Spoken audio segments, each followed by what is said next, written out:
Okay, guys, I think we're live and ready to roll. Let me just get Debbie back in here. And I think it was um, uh, a matter of resetting the whole podcast. So hopefully I can get Debbie back in here. Let's see. Oh no. Oh no. Czar, help.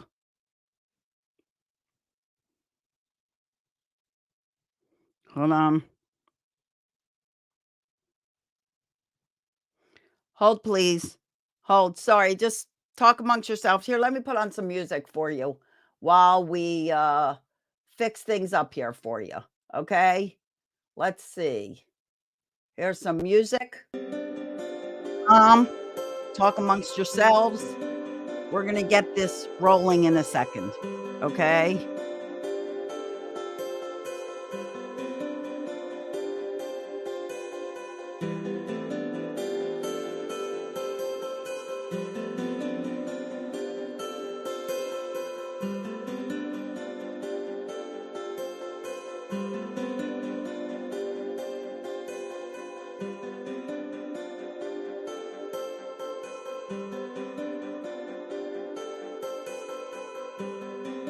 We'll be with you in a minute.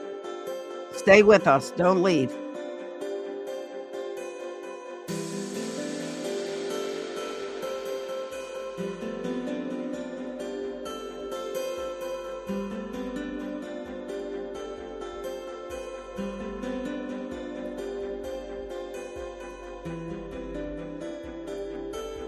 Okay, hopefully Debbie gets this information.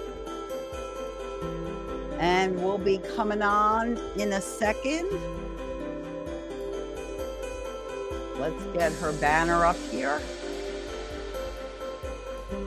So guys, we have 3 more, let me look at the camera, 3 more sessions today, bunch of sessions tomorrow.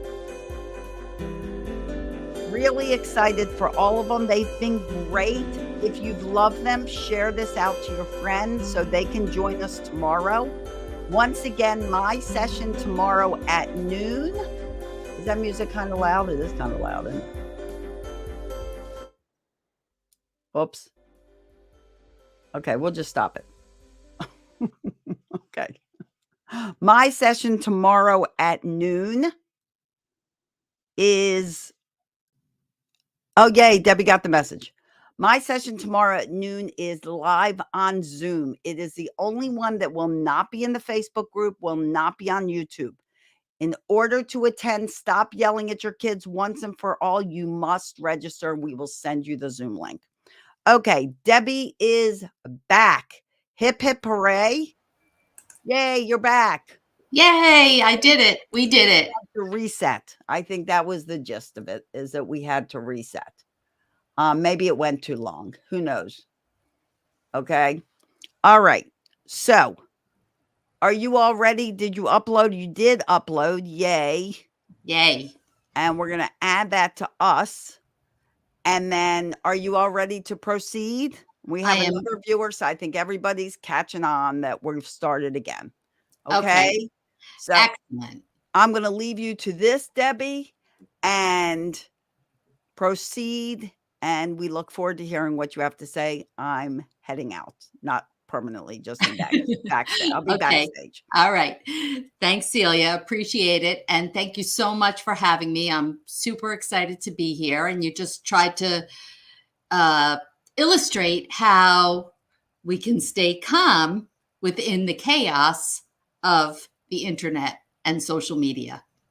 So anyway, as Celia said, my name is Debbie Weiss. I'm the founder of the Caregiver Support Squad, and I help caregivers learn to regain their lives by prioritizing their own self-care. And I'm doing this because I have been a caregiver for over 40 years. First to my father, who had a stroke when I was 17. He was only 46.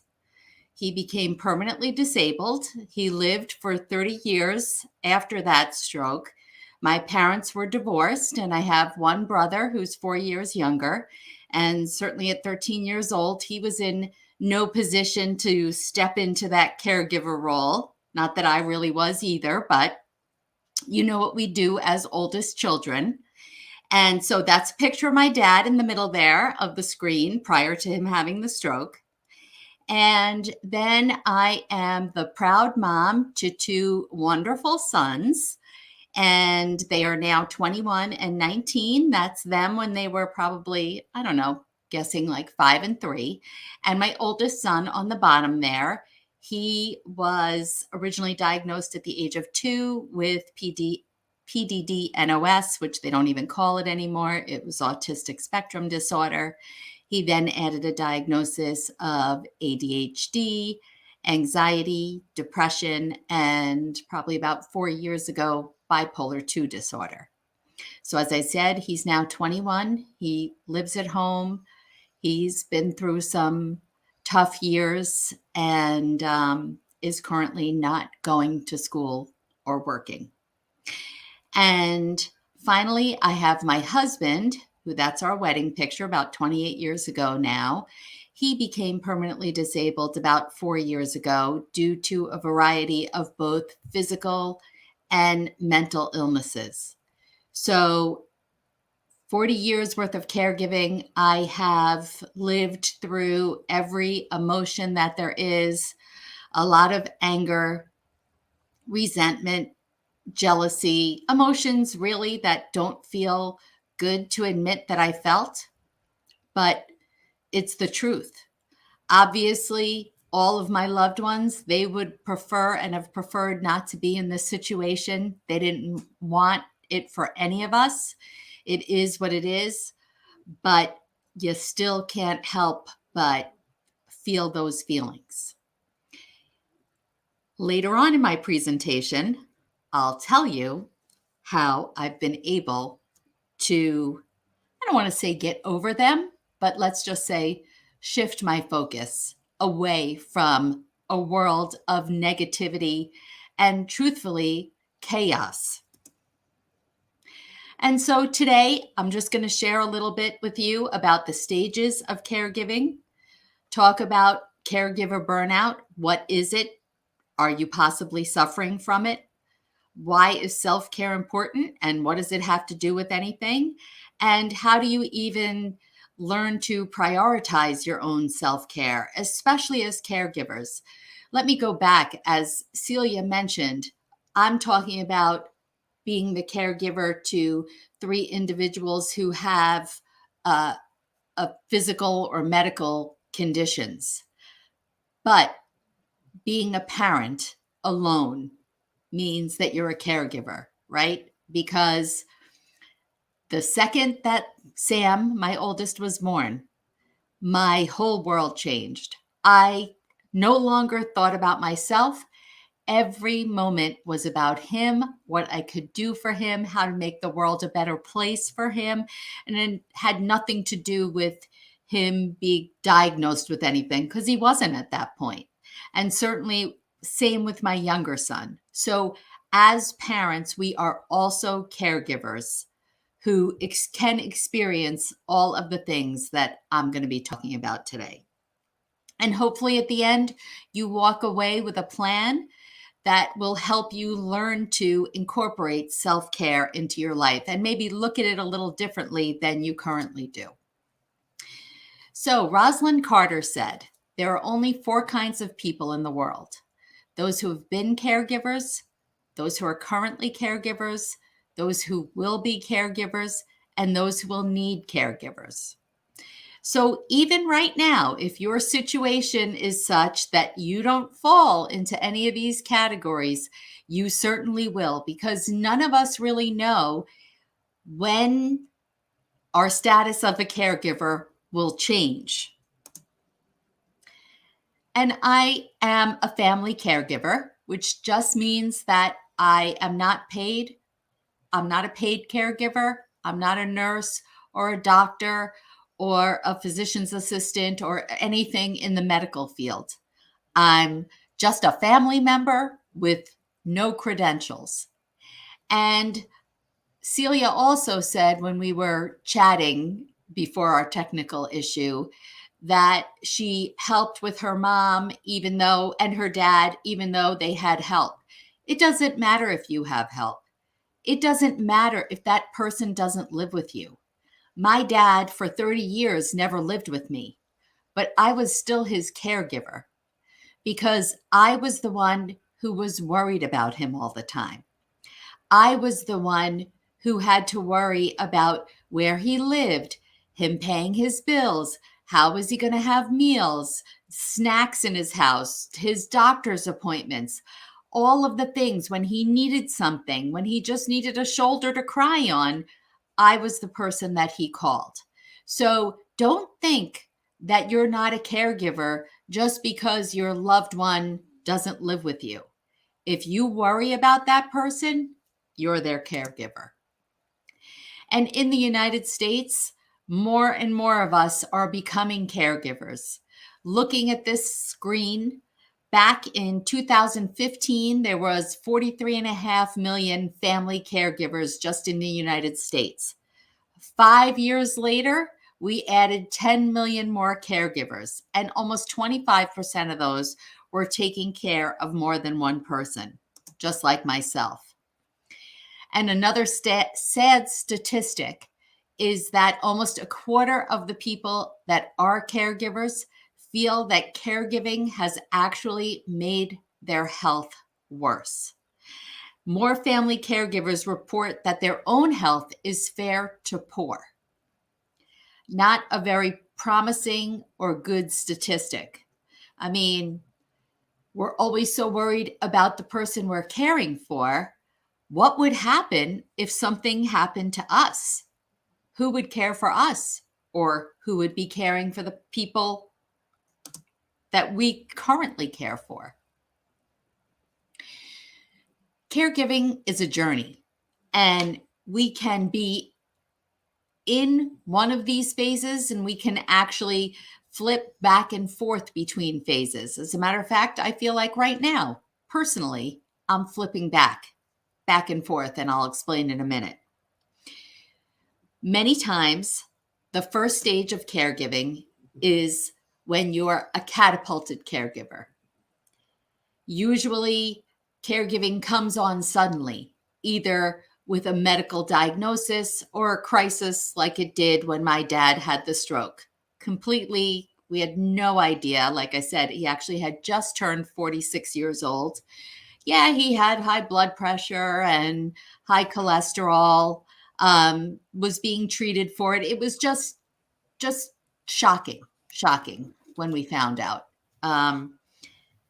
Your whole life then was turned upside down. I'll never forget the day that it happened. It was the day after my high school graduation, and my father was actually driving while he had the stroke. It's a miracle in itself that he didn't kill himself or somebody else. Our whole world was turned upside down. We were shocked. We had no idea what to expect. What does this mean? How is this going to change his life, our lives? It's just the most unsettling, upsetting feeling. And I don't know if any of you with children that have special needs are familiar with the piece by Emily Pearl Kingsley called Welcome to Holland. But it's a expose that talks about when you have a child, it relates it to going on a trip, and you are so excited and you plan this trip to Italy. I think that's what it is. Don't quote me on it. And you get off the plane and you realize you're not in Italy. And you're saying, what happened? I've planned all this time to go to Italy. Why am I not in Italy? And it turns out you're in Holland. Not that Holland is a bad place to be. Personally, I've never been. I've never been to either, and I'd like to go to both. The point being, you when you have a child who has special needs, that's not the course that you were anticipating. And the piece then goes on to say it's not necessarily bad, it's just different. And once you're over the shock, you move into the next phase, which is the critical caregiver. You've just learned of this diagnosis, condition, whatever the case may be, and now you're information gathering. This is all new to you. You want to learn everything you possibly can. You want to know about all the therapies. You're always looking. I mean, even though we shouldn't be doing it, right? How many of us, when we hear that somebody has a diagnosis, you're Googling, what's the outcome of blah, blah, blah. And that's how you make yourself crazy. And I think we all do it. It's really difficult not to do. And that really creates that feeling of overwhelm. I know that that's how I felt, especially when our son was first diagnosed initially on the autistic spectrum. And all I wanted to know was, well, what does this mean? What is this going to mean when he's in elementary school, in high school? Will he be able to go to college? Will he be able to live independently? Like my mind went everywhere. I just wanted all the answers. And I wanted to know what was going to get him there. At 2, when he was 2, my goal was kindergarten. I want him in a neurotypical classroom at kindergarten. What do I need to do to get him there? And this poor boy, I dragged him to every therapy. I paid out of my own pocket because back 20 years ago, insurance covered nothing to do with any kind of autism or behavioral therapies. To be honest, I second mortgaged my house. I didn't care what it was going to cost. I didn't care what it was going to do to the family's financial future. This was my son, and I was going to do whatever it takes. Unfortunately, a lot of these diagnoses, there is no one answer. Oh, you have X. This is here you go. You just follow this path and then you'll get a positive outcome. It's all trial and error. There's so many moving parts and everybody's system reacts differently to different things. So during this time, with my son primarily I'm talking about, with my dad, it was a little different. A lot of things didn't exist. I didn't have the internet. Back in 1981, there was no internet. So it was just really going to the doctor, and whatever the doctor said, kind of, that was the answer. So didn't have this as much because the resources just weren't there. But when it came to my son, I remember that I would go to an appointment or I would have a question and they would turn to me and say, well, you're the mom. What do you think? And that would frustrate me. Yeah, I might be the mom, but until my son received this diagnosis, I had a general idea of what it meant, but I really have no idea specifically. I don't know what I'm supposed to do. I know my son, but I don't know what that means. I was always frustrated and it was so overwhelming. Talk about not feeling the opposite of calm, being that confused and your mind constantly going. At this point, your own life, forget it. It is gone as you know it, completely gone, and very hard at that point to focus on anything else but your loved one. And then this is kind of where I am. I'd say right now, the cruising caregiver. Right now, I care for both my husband and my son. My husband is permanently disabled. He is homebound, and he does have, like I said earlier, both physical and mental illness. Makes it very difficult, makes everything very difficult. He and my son are home all the time.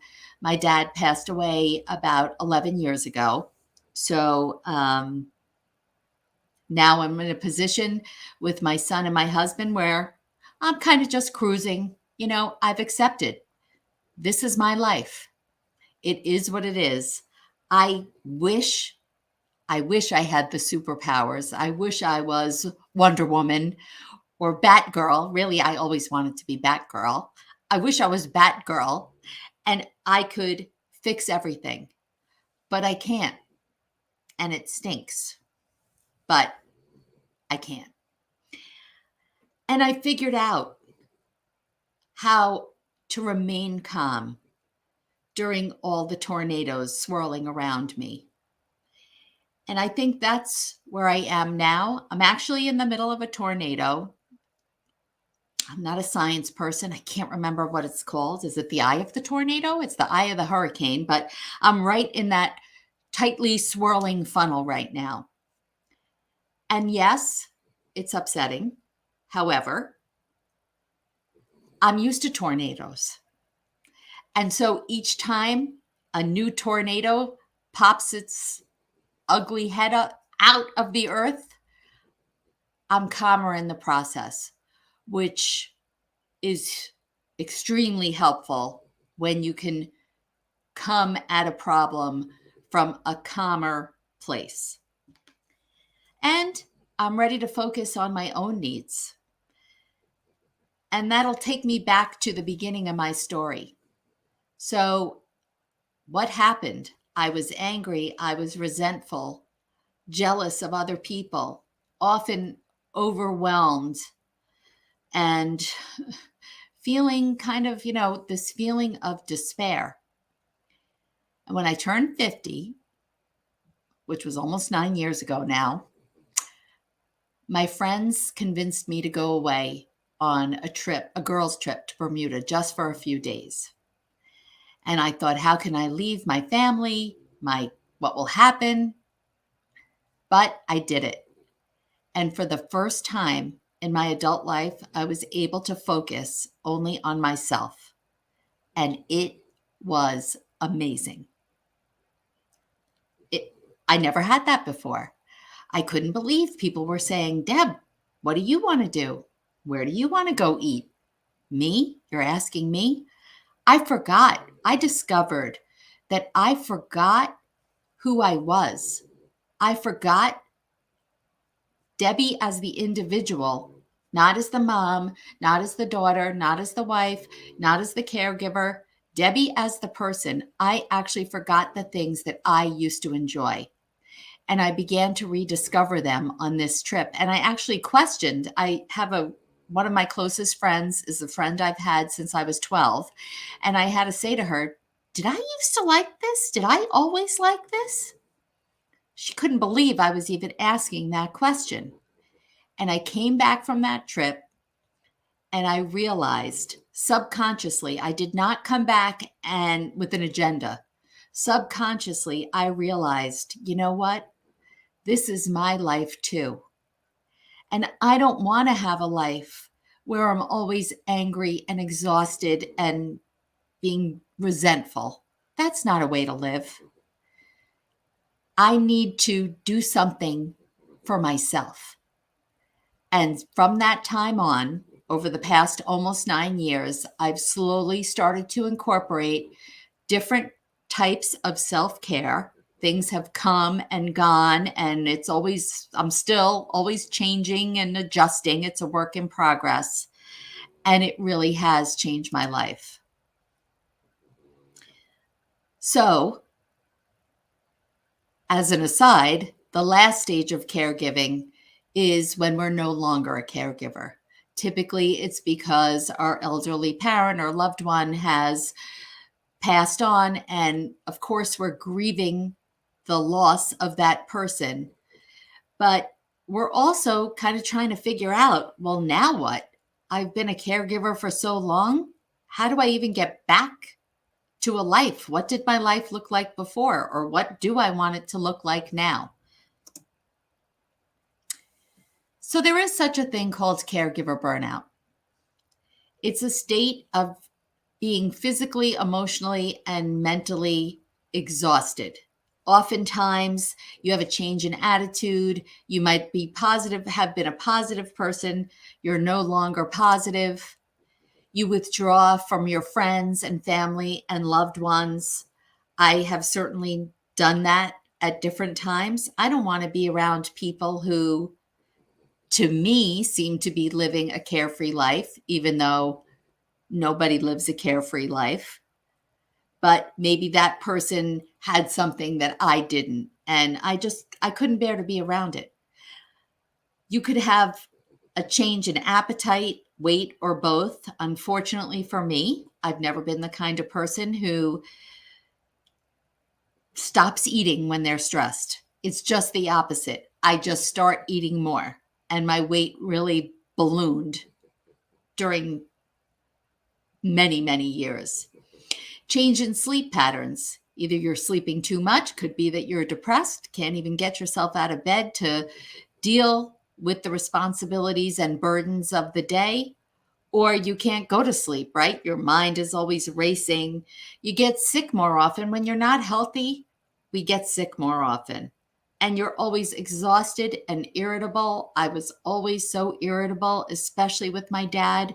I really lost my patience. If he were alive now, after I had discovered this, unfortunately, he had passed on before I became I discovered this realization of and saw how self-care could change my life, because I was really cranky and sometimes downright mean.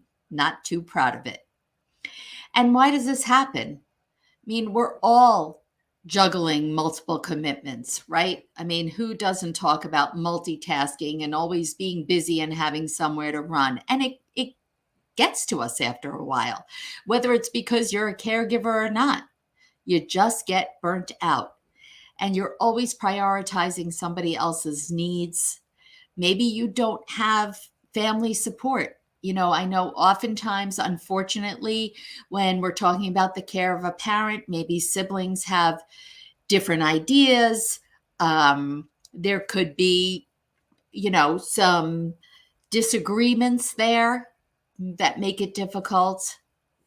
I certainly, not that I didn't have the support of my brother, but after he grew up, he moved out of state. And so he was far away.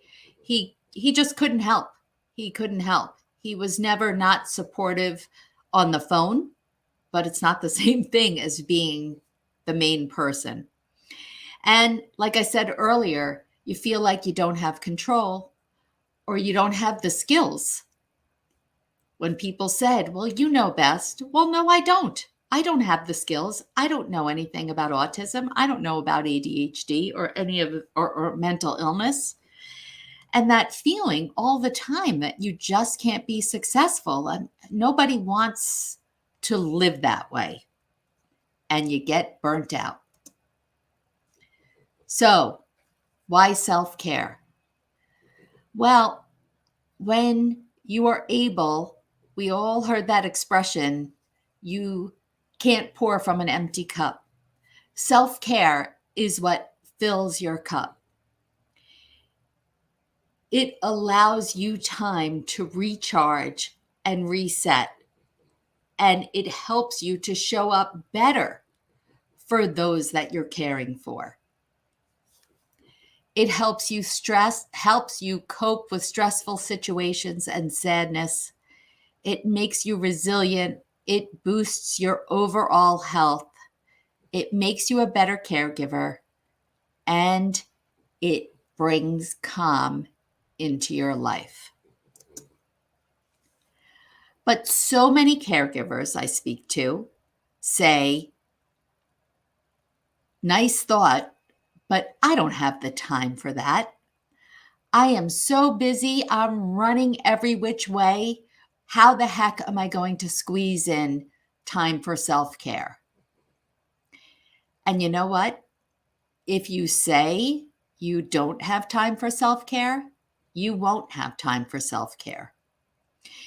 If we take an honest look at what we do in a day, there are ways to find the time.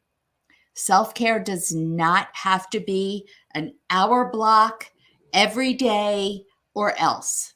Absolutely not. There are plenty of different types of things that you can do for much shorter periods of time, which I'll talk about in a little while. I think we think in our minds it has to be an hour of exercise, or self-care is going to the spa for a massage or a mani-pedi, those type of things. And all of those things are certainly self-care, but that's not all it is. And maybe you feel guilty. Oh my goodness, I work all day and then I come home and now you tell me you want me to do something for myself. I feel so guilty. I should be spending time with my loved ones. Well, you know what? Do you want to spend time with your loved ones if you're barking at them and not being calm and emotionally present? What good is that? Just physically being there, being checked out? That's no good. And what a nice example, if you're talking about your children, what a nice example to set to show mom or dad prioritizes their own self-care so that they can see how important this is. They hopefully will then do the same. And it's not indulgent. Self-care is not selfish. It's a necessity. Self-care is preserving your own health. I don't see how that could be selfish. Another big barrier, it takes effort. And we already give so much effort in our lives to other areas. Why don't we put that amount of effort into ourselves? It's amazing how we're always looking to do something for other people instead of ourselves. It takes effort. If you say, oh, she's right. Oh, yeah, I've got to walk this week. I'm just making that up. It's not happening, right? We'll talk about the steps, but to just put it out there, no, it takes effort. It's not going to happen on its own. You have to make it happen. And of course, putting others' needs first is a barrier because that's what we do and that's what we're used to doing. We can do both. So any change that we make all begins with our thoughts. Because whatever thoughts we have then turn into feelings and then turn into behavior, which then leads to whatever results we get. So as I said before, if you say, I don't have time, you're right. You won't have time. But if you switch that to say, I can find 10 minutes a day to do something for myself, I bet you will. The hardest part of this is really noticing these thoughts. Actually, just having a conversation with my son about this because he has so many negative thoughts or opinions about himself. Just because a thought crosses your mind, it doesn't mean it's true. We believe everything that scrolls in this brain of ours. Who says that it's right? Not all of our thoughts are correct. Think about how many times we obsess about or worry about this is going to happen and this is going to happen and this is going to happen, and those things don't happen. So we have the power to notice that thought, notice when we're thinking in a negative manner, stop ourselves and think to ourselves, how can I flip that to turn it on its head and think something positive? That is, the 30-second explanation of what people study and try for years. But it's never too late to try. And let me just give a plug right here for meditation. Meditation for me, when I first was exposed to it, and I tried it literally for 2 minutes, and the whole 2 minutes, all these thoughts were going through my head, including, oh my gosh, I can't believe, how am I going to do this? My eyes are closed. When are they going to say it's over? This is awful. I can't stop my mind. All racing thoughts, until I realized, the idea of meditation isn't to turn your mind off, but it's to notice. It's to notice that, okay, let's just say that breathing, you're focusing on your breathing in that meditation. My only job is to notice when those thoughts of mine take that ride on that runaway train, that I'm able to notice it's happening, stop it, refocus, and go back to my breathing. And some days I'm good at it. Some days I'm not.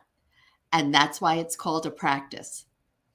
And the more you practice, then the more you're able to put it into practice in your everyday life.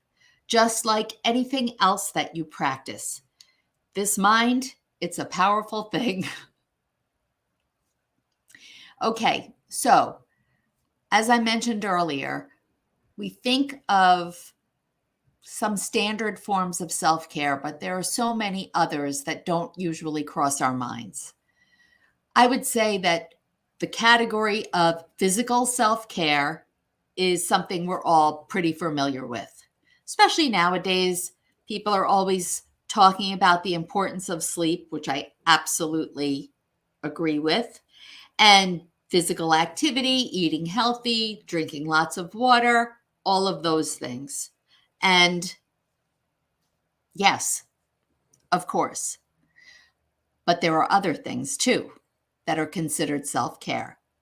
So under the emotional category, allow yourself the opportunity to cry, or really to feel all of your feelings. I'm a kind of person who I'm on a quest to find a solution, especially when it comes to my son, right? Because when it comes to your kids, there is nothing that's going to stop a mama or papa bear. We're going to do whatever it takes. And probably about 3 years ago, my son was going through a difficult time, very difficult time. And everything that happened, I was like, okay, and we're going to do this, and now we're going to try this, and rah, rah, rah. And one day something happened, and he was kind of in an escalated state where he was angry. And I just broke down. I mean, not a little bit. 20 minutes of hysterical, uncontrollable sobbing that I dropped to the floor in our upstairs hallway. And my son stopped.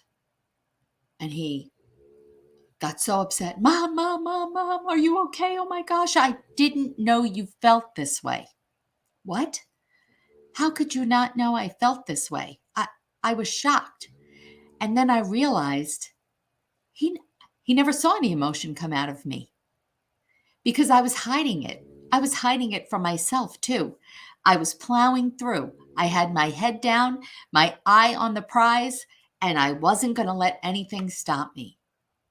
Boy, was that a mistake. Laughter.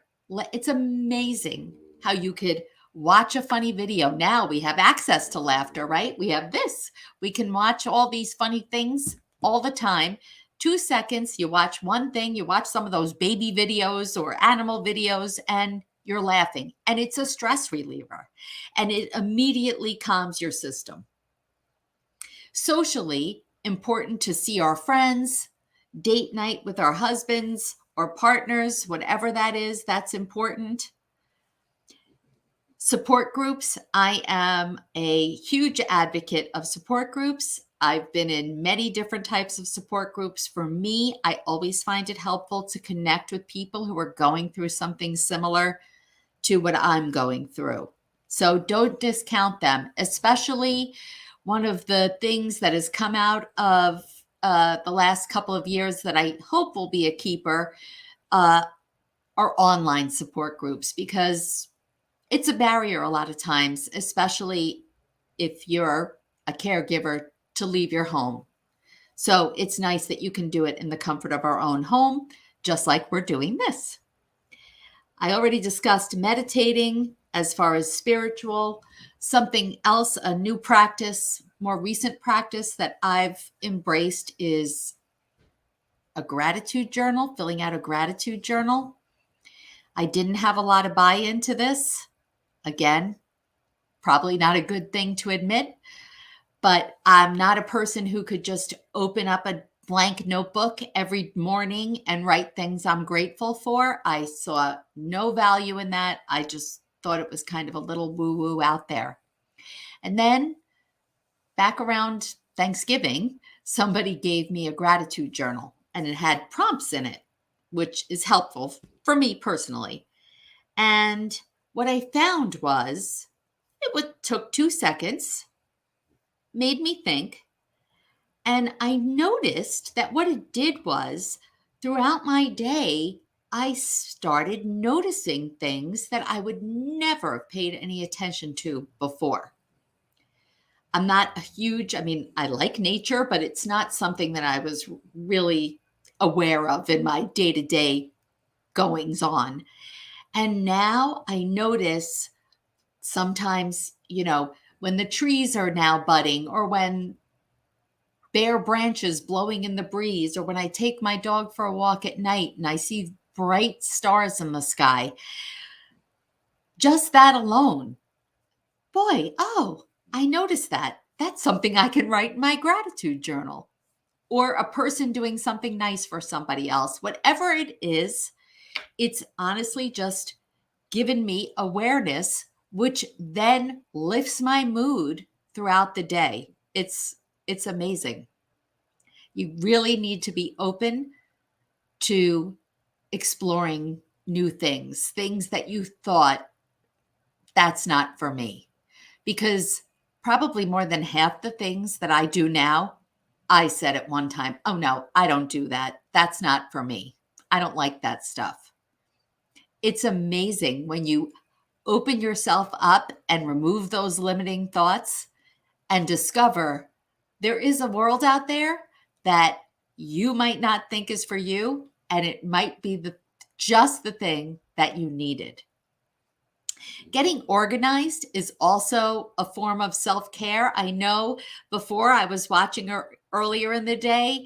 I'm sorry, I can't remember her name, but she was talking about decluttering. Boy, it's decluttering either your electronics, a junk drawer. It doesn't have to be that overwhelming, oh my goodness, I open up my, really my junk drawers and this will take forever. You commit to doing one drawer, 10 minutes. How long does one drawer take? And then you open up that drawer and it's all neat and organized, and it makes you calmer. It's amazing what it does. And then you feel this sense of satisfaction and you're like, oh, maybe I have time to do another, or you're motivated the next day. You can't wait until the next time. That's all self-care. Your surroundings. I have just started doing things. For 23 years, I did nothing to my bedroom. My bedroom, I wouldn't even want to show anyone a picture. It's embarrassing. And finally, I said, you know what? It's time. It's time that I value the space that I surround myself in.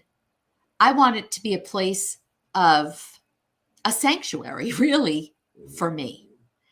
And I've already made a few changes, and just the feeling that I get when I walk in this room, because right now I'm in part of that room. When I walk in this room, it's astounding, really, what it does. And then there's financial self-care, having all your financial houses, so to speak, in order. If you are a caregiver of an elderly parent, do you have all of their documents? Do you know all of their doctors and their medications and their medical history and whatnot? Do you have a power of attorney?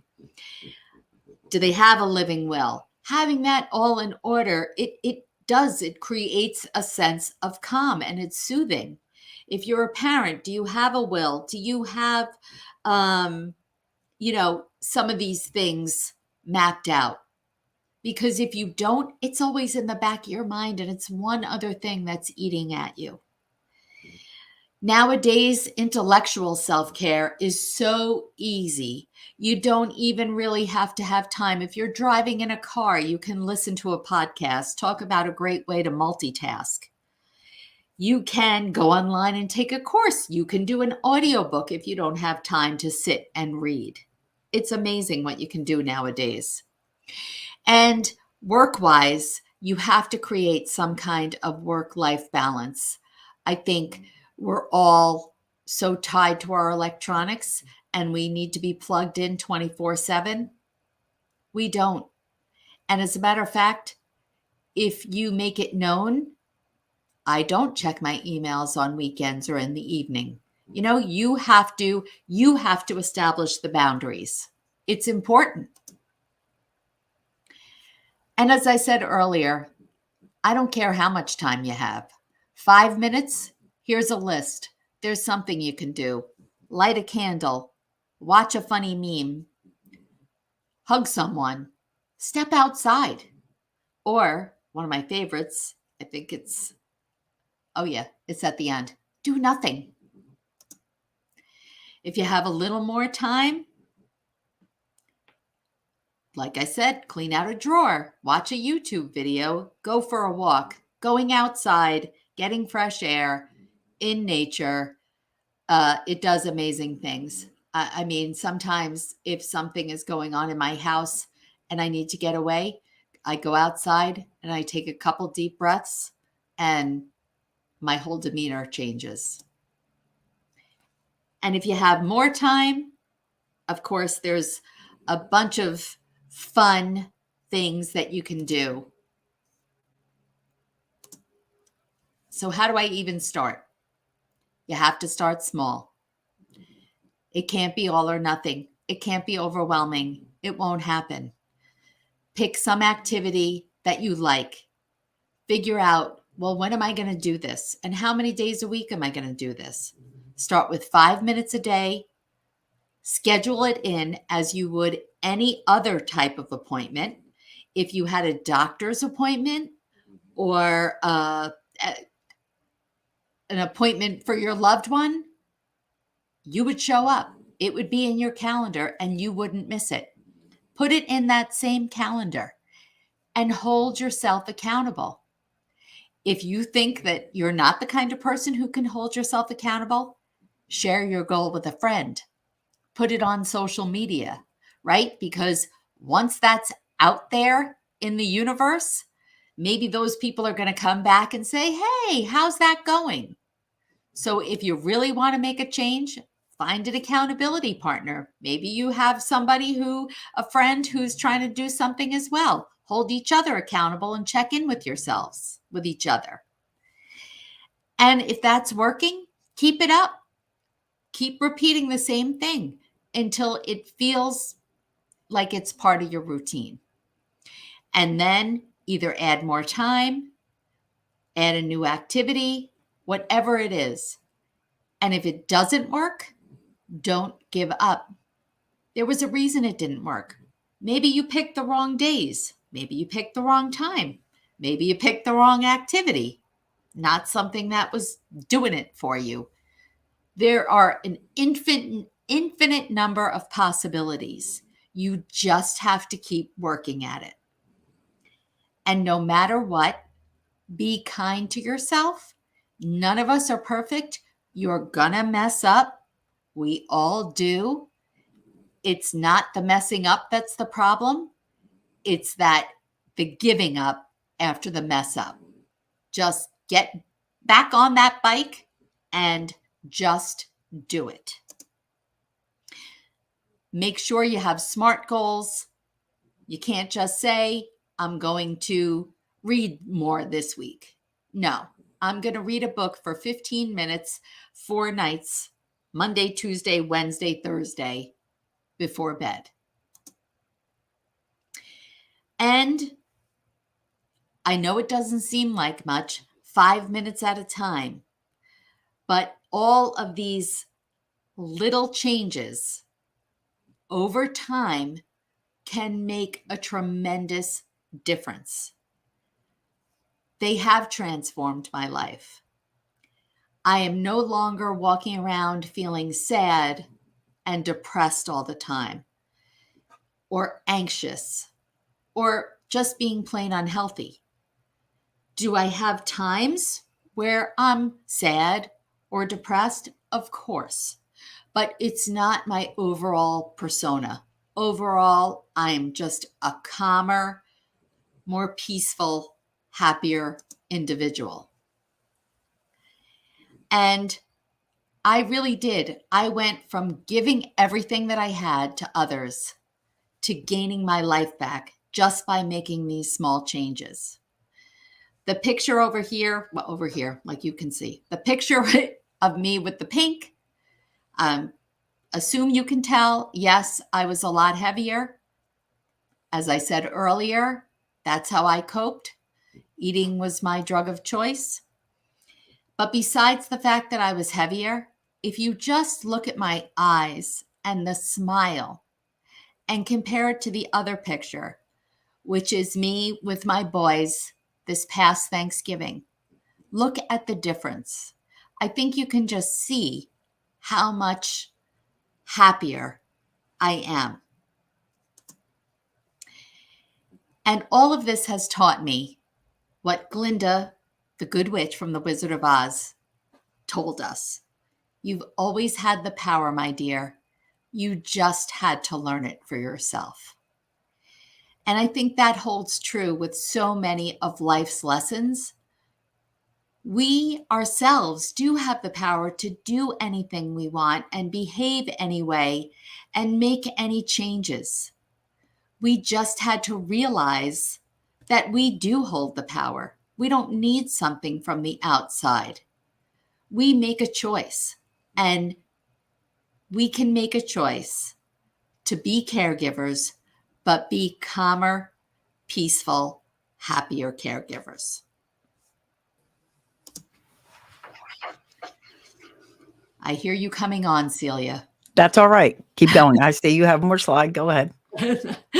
So I just wanted to say, so I am the founder of the Caregiver Support Squad. The website is caregiversupportsquad.com.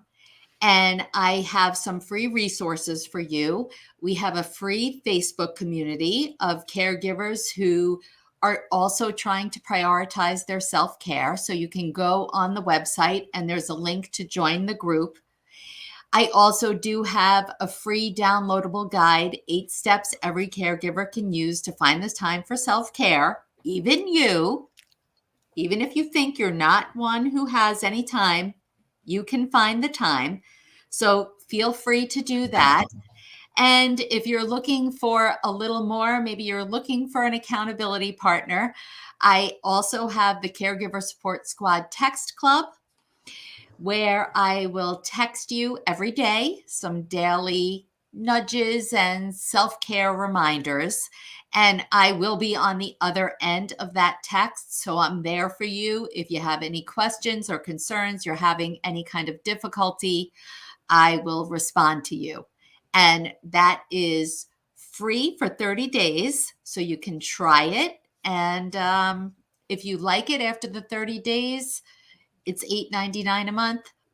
If not, you can cancel at any time. But at least you'll see, because I personally found when I was making changes, I actually was involved in something similar to this. And I found it helpful because I'd start my day with the best of intentions and then the day took over. So it was kind of nice to get that reminder. Oh yeah, I said I was gonna, and it helped me. So it's all there for you. So thank you. Debbie, thank you so much.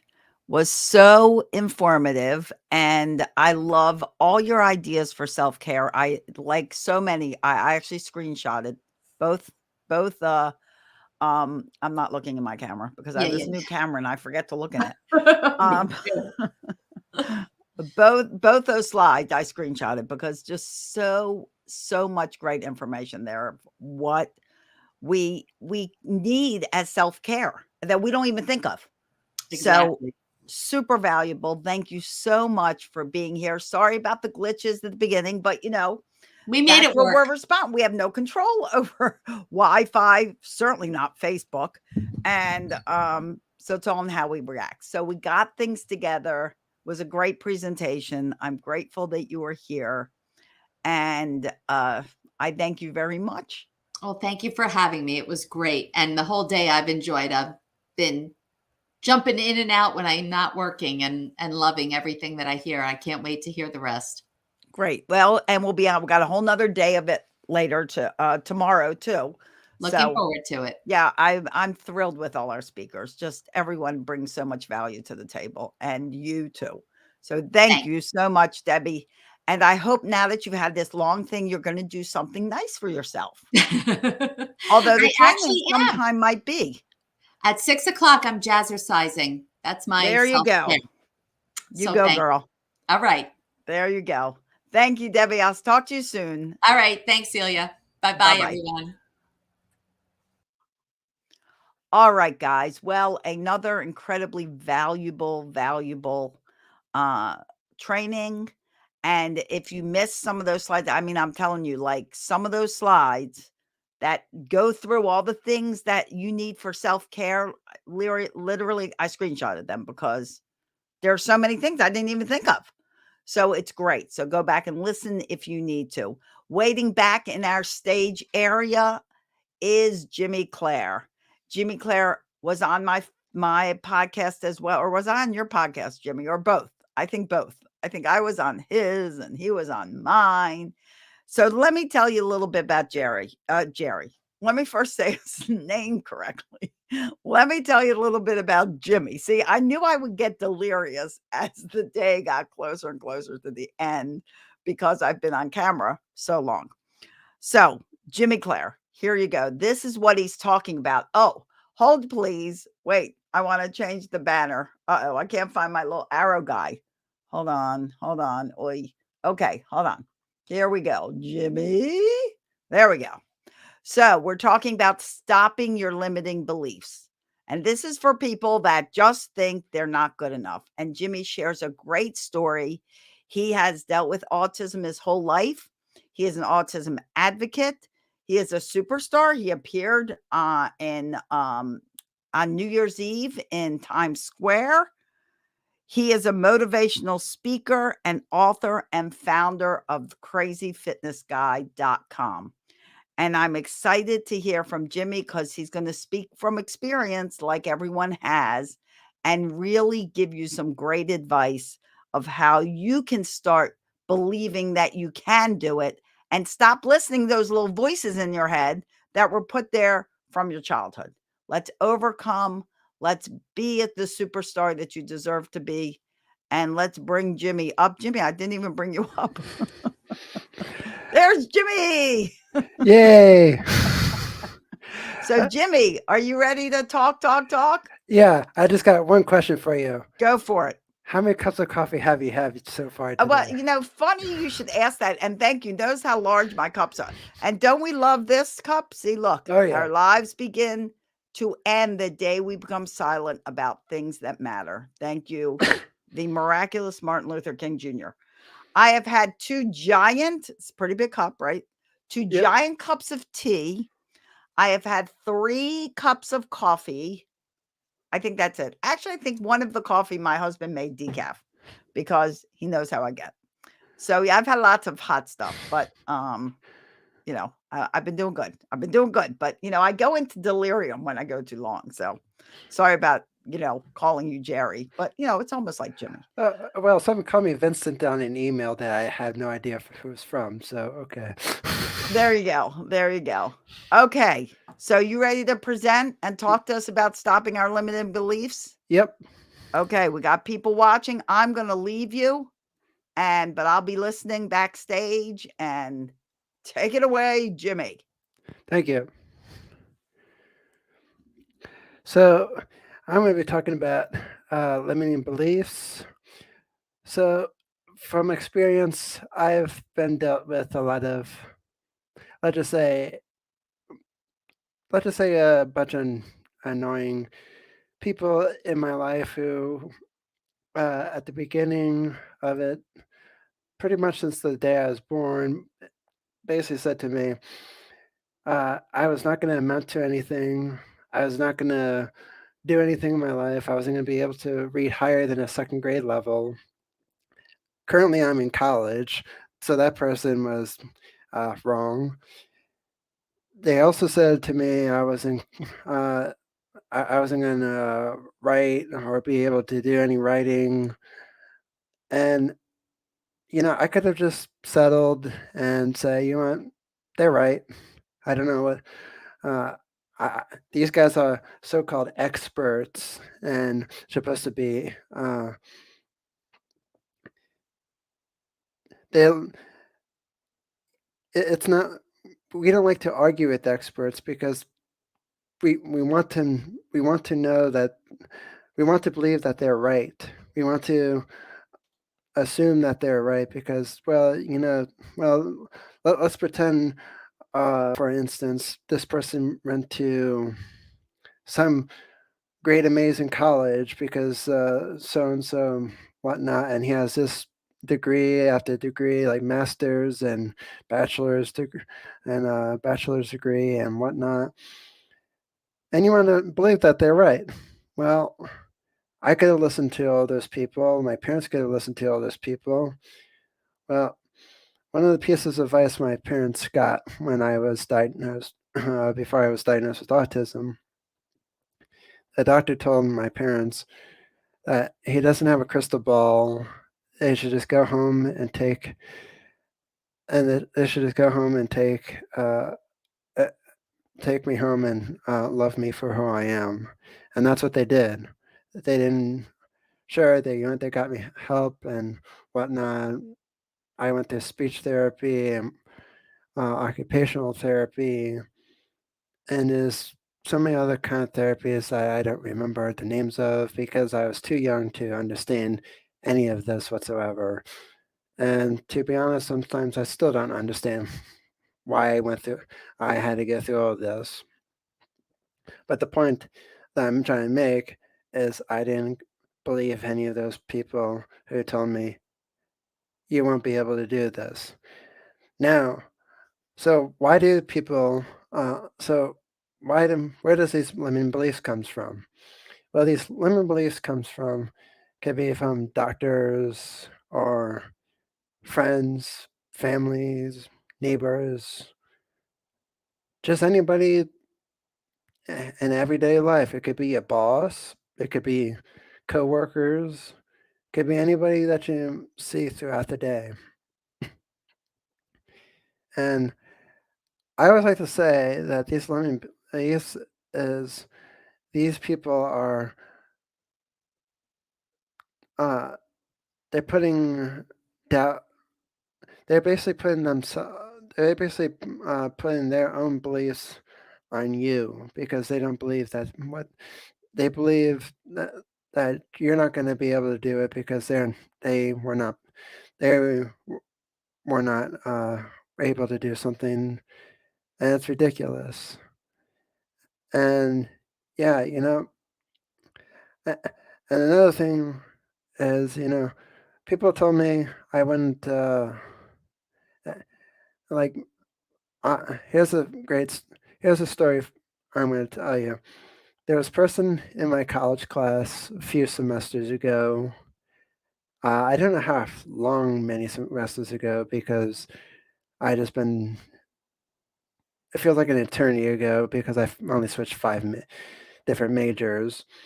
But one of the things that this person said to me in my college class, and I'm not talking about this current semester, but like maybe 3 or 4 semesters ago, and this person said to me, we were on these groups doing icebreakers, and this guy said to me, as we were introducing ourselves and what we do and what we want to do for our dream jobs, And this guy said he works behind a desk at a gym.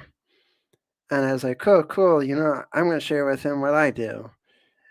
And so I share with him, I run crazyfitnessguy.com and whatnot. He started snickering at me. And I took it I made it my mission to prove him wrong.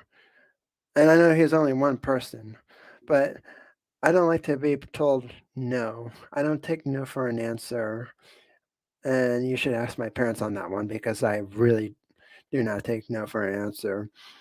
And this person said to me, and here's his first question that he asked me, why, and I was like, how can you make money off of a website? And right at that moment, it's like, was this person live on a rock? And the reason why I talked about that, why I thought that, I was like,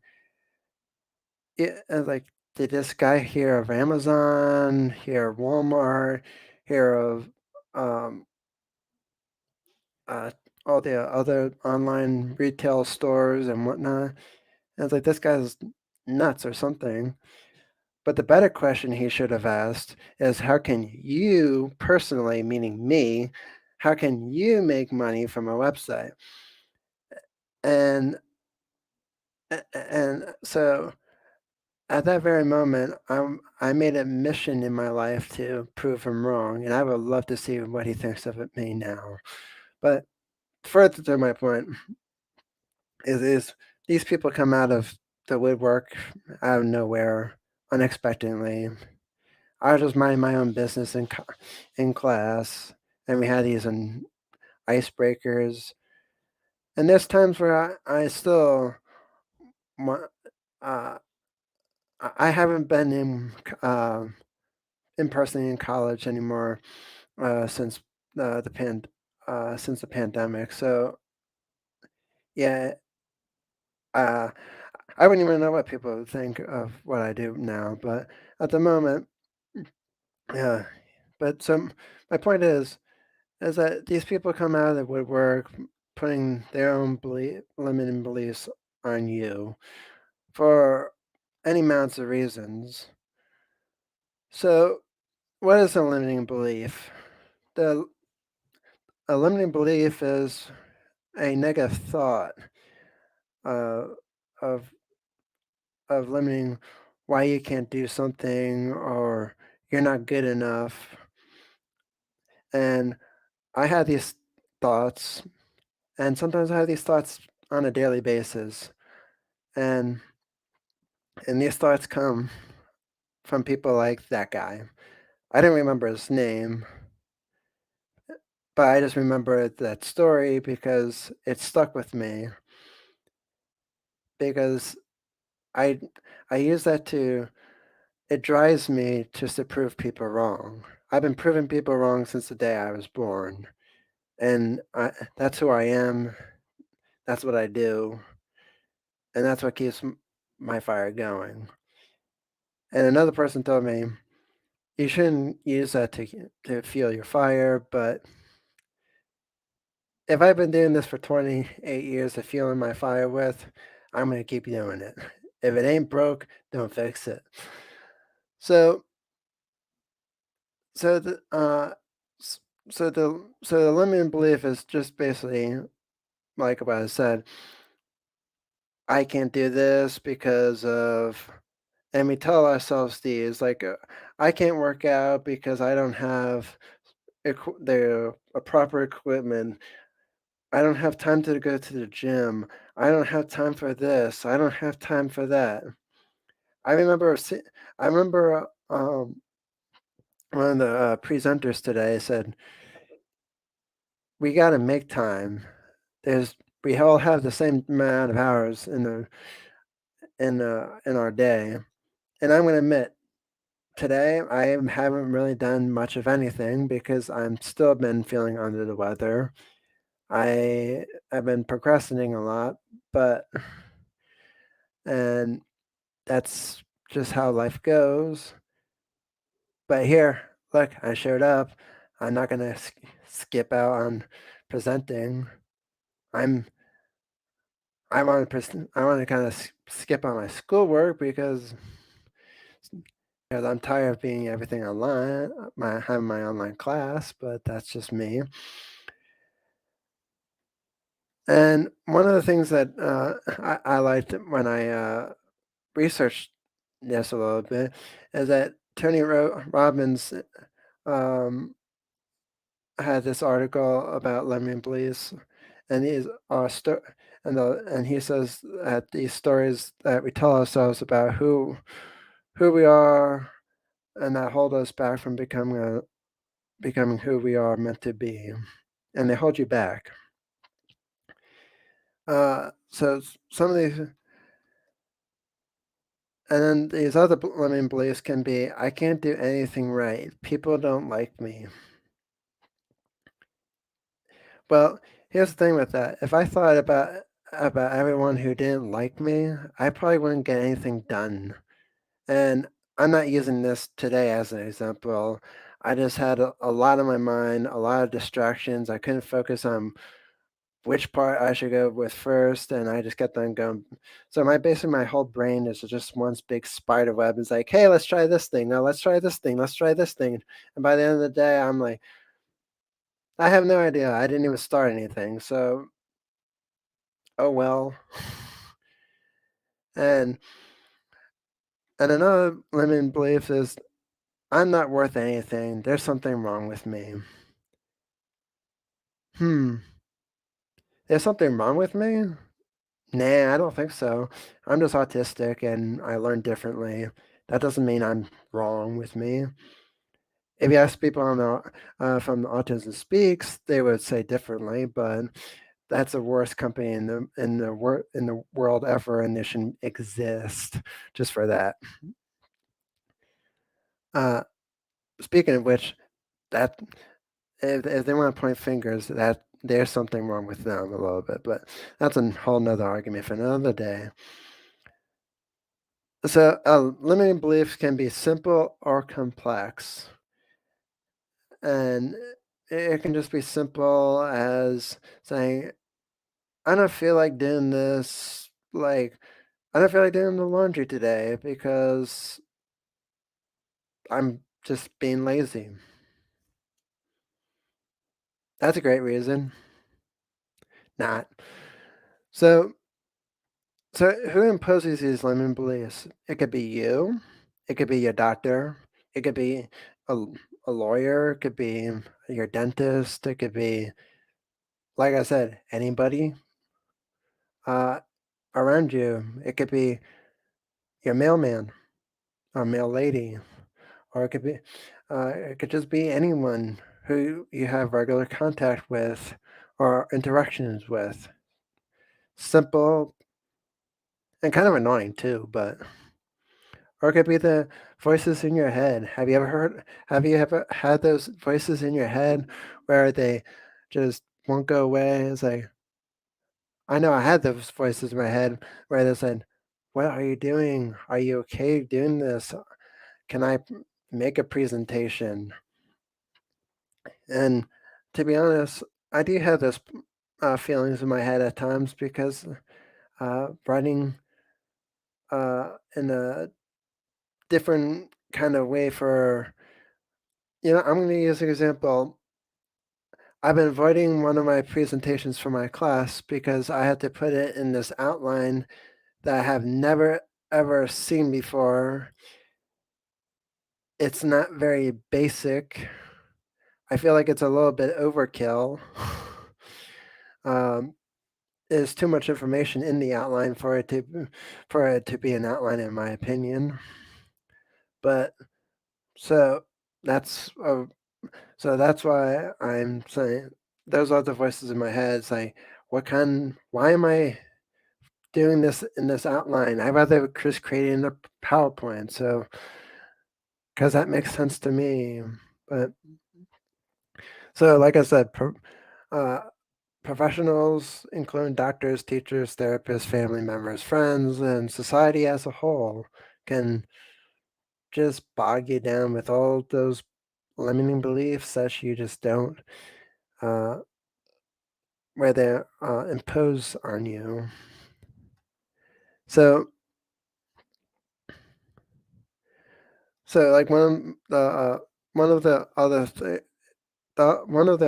limiting beliefs that I had for many years was that my autism was just a burden and it held me back from many things. Now I think it's my strength for me and it's my superpower. And I don't see why some of these I don't get it why people think that uh, that these limiting beliefs like uh, autism is a problem. It's not a problem. It's my strength. I don't think I would have a very good story if I wasn't uh, autistic as a motivational speaker. Every motivational speaker and autism, every motivational speaker has a unique story, and that's my unique story. And that's only just the surface of the story. It's not even my full story. Maybe one day I should have a right book. Excuse me for my cough. So how do you? So I'm going to share with you some tips and tricks on how to overcome these limiting beliefs. So to overcome these limiting beliefs, you can either use a journal, you can use a vision board, you can also use do goal setting.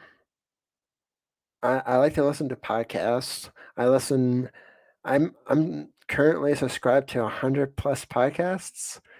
I don't listen to all 100 in a day, so um, don't even think that's sorry.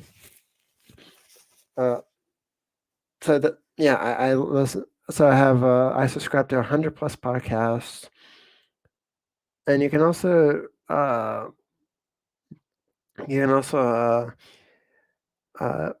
write in your journal. You can also read self-help books. I read a lot of different self-help books, and I've also talked to friends. I even like one of my there's sometimes where I just need someone besides my parents.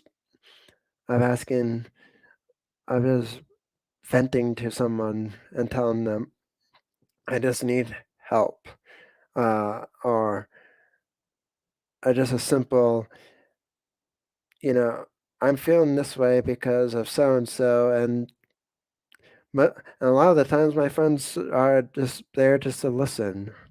I don't need everyone to solve my issues for me. That would be nice sometimes if they could just give me all the answers, but who has all the answers in the world? I mean, besides Google. Facebook doesn't, I can tell you that. And you can also find a mentor or a support group. For me, I also found that using a digital to-do list, if I can even speak today, cool. I have 3 devices currently. I have a phone and 2 computers. One's technically a replacement for my tablet, so but I have 3 devices. I have a digital to-do list app that syncs across my devices because I know I can procrastinate, which it was obvious today, but on other days when I'm more focused on what I need to get done, I can definitely. I need the to-do list on all my devices. It can't just be, oh well, I'll just check it on my Windows computer. If it's not on every one of my devices, I will be, oh, when am I supposed to get done? Oh, okay, I can just go on my computer/tablet and procrastinate on that. Uh, I also use time blocking to help me keep those limiting beliefs quiet. Fortunately for me, the to-do list that I use has a Pomodoro timer within it. Uh, I'll get to your questions in a few seconds. I'm almost done. And so basically, to you know, another few more limiting beliefs that I also occurred to me just now during while I'm talking and presenting. Uh, there's I've been there's some days where I personally relate to all. There's some days where it's hard for me to do what I do because I do have these limiting beliefs on a daily basis. Like, am I good enough to be an advocate? Am I good enough to be a motivational speaker? Will people like my story? Will people even find me interesting? And at the end of the day, I had to hush those memories because yes, I find myself interesting. I've met a lot of great people through uh, advocating and showing up, even though it's been hard on me through uh, sometimes financially, sometimes motivational mission, when I'm not less motivated. I've also had it just been let's just say hasn't been a one smooth ride. It's literally up and down, up and down, up and down. There's nothing smooth about this journey. I could, you know, I'll admit there's a few weeks back, maybe a few months ago, actually maybe last month. Uh, I've been feeling like there's sometimes where I had this one limiting belief where I was thinking of shutting down Crazy Fitness Guy, I had the, but then I thought, why am I having these beliefs? And I started writing it down, and it occurred to me that I was just doing way too much work. And like the other person, the presenter before me, sorry for the bad, I can't remember the name because I showed up just like right in time for my presentation. So I don't remember all the names off the top of my head, but they said that you need to uh, take care of have a self care routine, and I totally admit that, and I feel like it could go along with your limiting beliefs. I've used to work 90 plus hours a week on my brand, and that was years ago. It was not healthy. I admit that. I know. I it's not my. I was not my intent to work 90 plus hours a week, but when I was working with with WordPress, and I'm going to state this is not a bash towards them, so I'm not bashing anyone. It is I'm not a patient person when it comes to technology. I just want stuff to work consistently. I do not want uh I and I'm even though I know a lot about technology and what goes in it, running a website is a whole nother ballpark. And so for me, I so I finally said to myself, so one of the limiting beliefs I went through, I mean, was I mean, because I didn't have self-care, I had a I burnt out within within the almost within the first year of doing it because I was running crazyfitnessguy.com, and I felt like I was running myself into an early grave. And those limiting beliefs were saying to me, you're tired, you're exhausted, give up, stop it, shut it down, it's a waste of time. Well, fast forward to now, I tend to really work only until like 5, 6 o'clock ish, sometimes 7, but then I shut it down and I said, I need a break, I'm done. And I take a break from, I try not to check my emails at night. But there's occasionally where I do break it only because I'm either looking for an important email by my professor and it was an urgent one, or it's something else, or it's like or some kind of security reason, like somebody stole my identity or something, which has not happened yet, but just saying. But but the other thing I find for myself is that because now I incorporated self-care, those limiting beliefs have mostly stopped. They do come up once in a while. So I agree with Debbie that you do need self-care and to take a step back, because when I found when I was burning out and everything, these limiting beliefs do come up and say, what are you doing?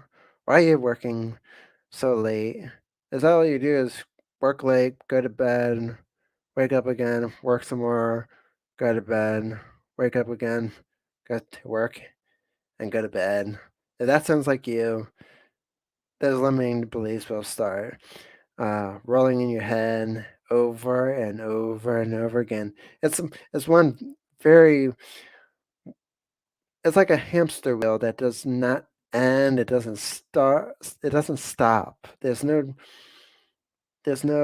break. There's no pauses. If you don't take a break, and one thing I learned during today for myself while I was procrastinating is that I knew there was something off today when I woke up, and I knew there because I've been paying attention to how my body and my mind was feeling, because I was thinking I was thinking to myself while I was in the shower this morning, what do I want to get done today?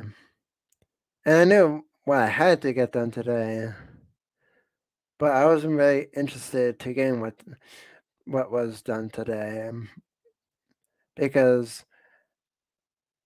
it just I had the voices in my head were saying I need to do something different today. And so today, what I did differently, I took a kind of just a break out of what I was supposed to do today. I did a few things, but I didn't do my whole list of things. And tomorrow's another day. But I'm still fighting whatever I have with this cold slash flu slash I have no idea what else. But I'm not gonna let those limiting beliefs stop me. Sure, it's one day. I don't make it 2 in a row. I don't make it 3 in a row. Now, if I'm on vacation, yeah, sure, I'll take that relaxation and the limiting beliefs will be gone. But yeah, I admit today those limiting beliefs was with me. But I told them to shut the hell up because that's not who I am. I push through every obstacle that literally comes in my way. And I'll give you an example of that. I currently have a web app on my from my website, and my I share my blog posts through. It was connected to Tumblr, but Tumblr decided to throw me off because they said that I post spam on their platform, and I like it how I was very ticked off that they said that my content was spam because I don't write spam. I don't. Nothing I do is spam. Uh, so um, so my point is that even though that they kicked me off their platform, I found another platform to replace it through my web app. So I was like, well, I should have probably got off of Tumblr a long time ago, but I was basically using it as a safety net because I could just push content through Squarespace right through this integration that they have. So I was like, hey, I'm just going to stay on here, but don't get too comfortable. And, but, and I admit that during that time that my limiting beliefs was saying to me, Jimmy, are you sure that this app is not too much extra work for you? And I was like, brain, shut up. I really don't need your input at this time. And I admit last week I was going to create new content for my website, but I decided I'm going to go find a workaround for my web app because, hey, if I want more people to download it, it's got to work. And it does more than just read uh, read blog posts on the go and whatnot. But I knew I wasn't going to focus on anything else but that until I get to this other thing I needed to get to. I mean, before I got that taken care of, and which I did. It only took, I think, 48 hours, I think. I'm not really sure. Maybe 72. Let's just say 72. Um, so, so my point is, you got to work through your limiting beliefs. There's always a workaround. I believe that there's always a workaround. It might take you a long time to figure it out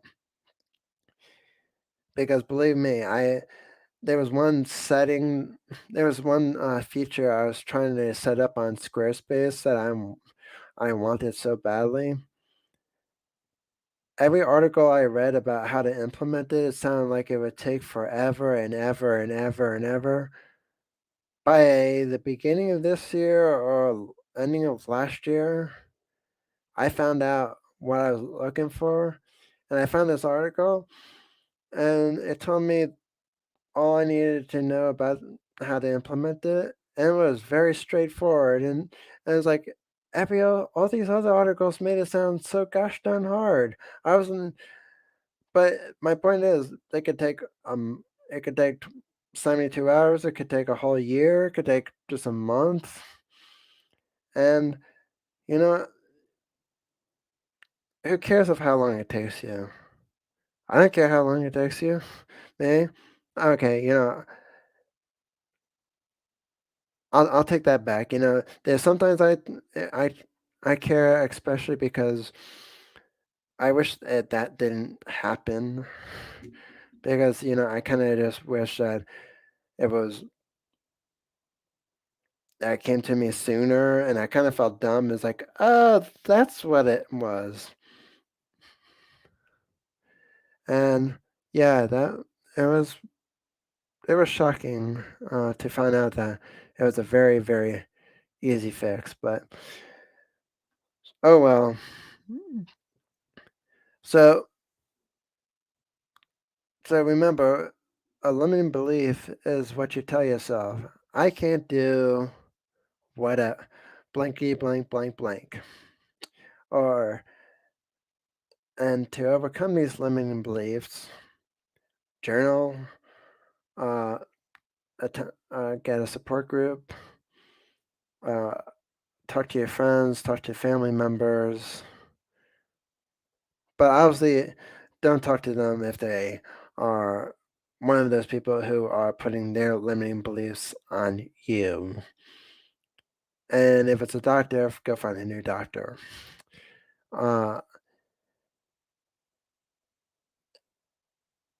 And when you're writing in your journal, ask yourself, who are these people putting these limiting beliefs on me, and why are they doing it? And then maybe you want to distance yourself away from these. And remember, just because some of these tips work for me, like having a digital to-do list or time blocking or scheduling stuff out, etc., works for me, it might not work for you. Everybody has different tips and tricks, and you just got to find out what works best for you. And nothing is the same in this whole. Nothing is the same in this world. It is, and everyone has their own system in place. You just got to figure out what works for you. And say no to those naysayers. Naysayers will always be. There's always somebody on this planet Earth who will be your next naysayer. And you just got to tell that person very politely to shut up. And that's how you stop those limiting beliefs.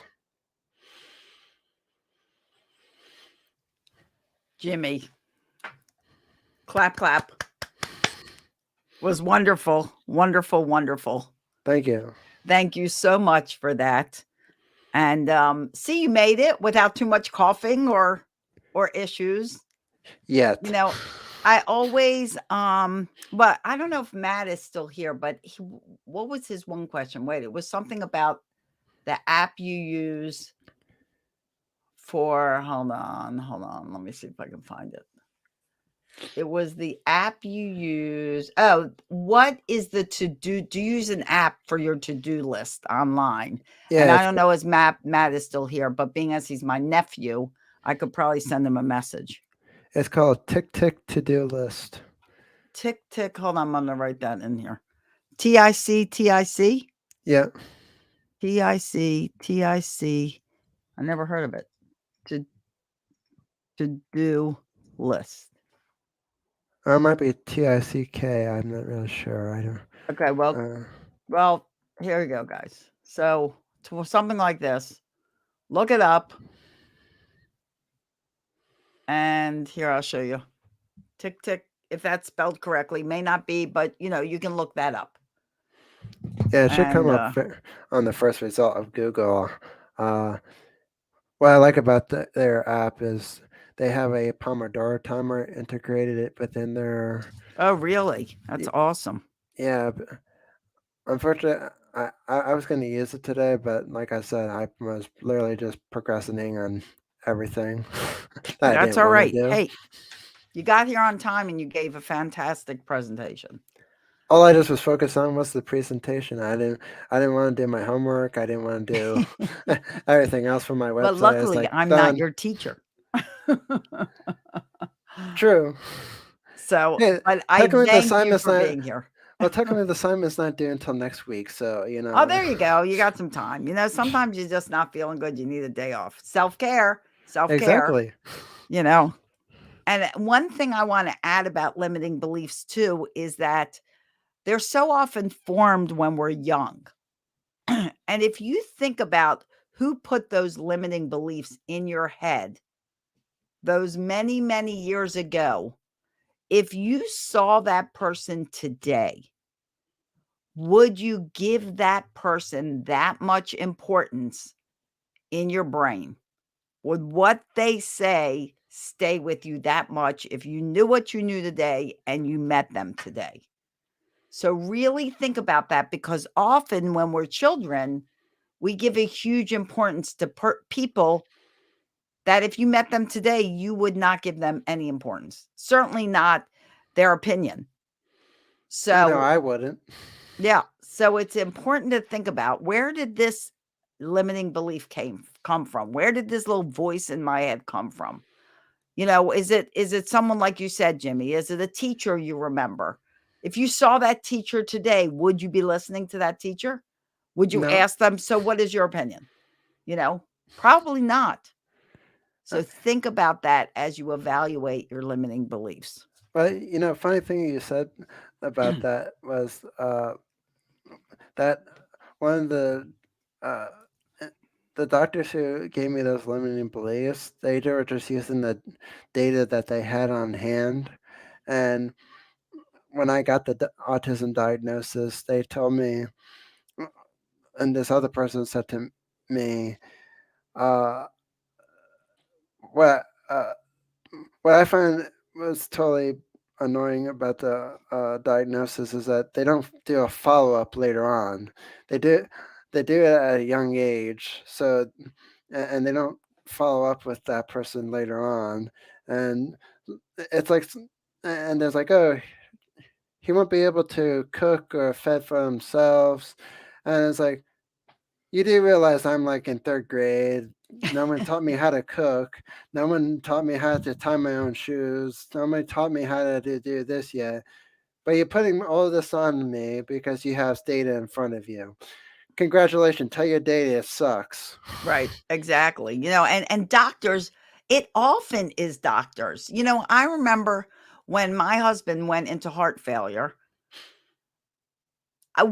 the doctors pulled me aside and told me he won't live more than 5 years. He'll never work full time again. He won't live more than 5 years.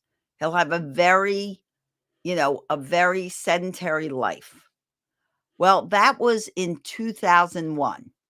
And that man is out there right now on the other side of my office door doing all the stuff he does every day, 21 years later from when they said he wouldn't live more than 5 years. And I chose not to tell him that, because he needs to live his life, and whatever his life was, it is. And here he is 21 years later proving everyone wrong.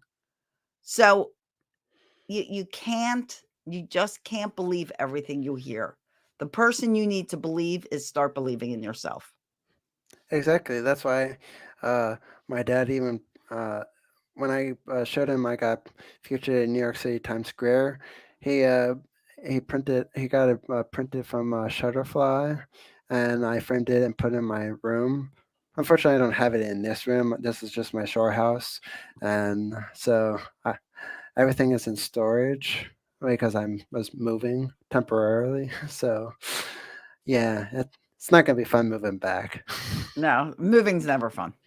But You wanna you do can it make for it me? fun. You can make everything fun. There's that whole calm response to the world. I mean, we've had our tech issues today. There's been things working, not working, but how do you respond to it? How do you respond to your life?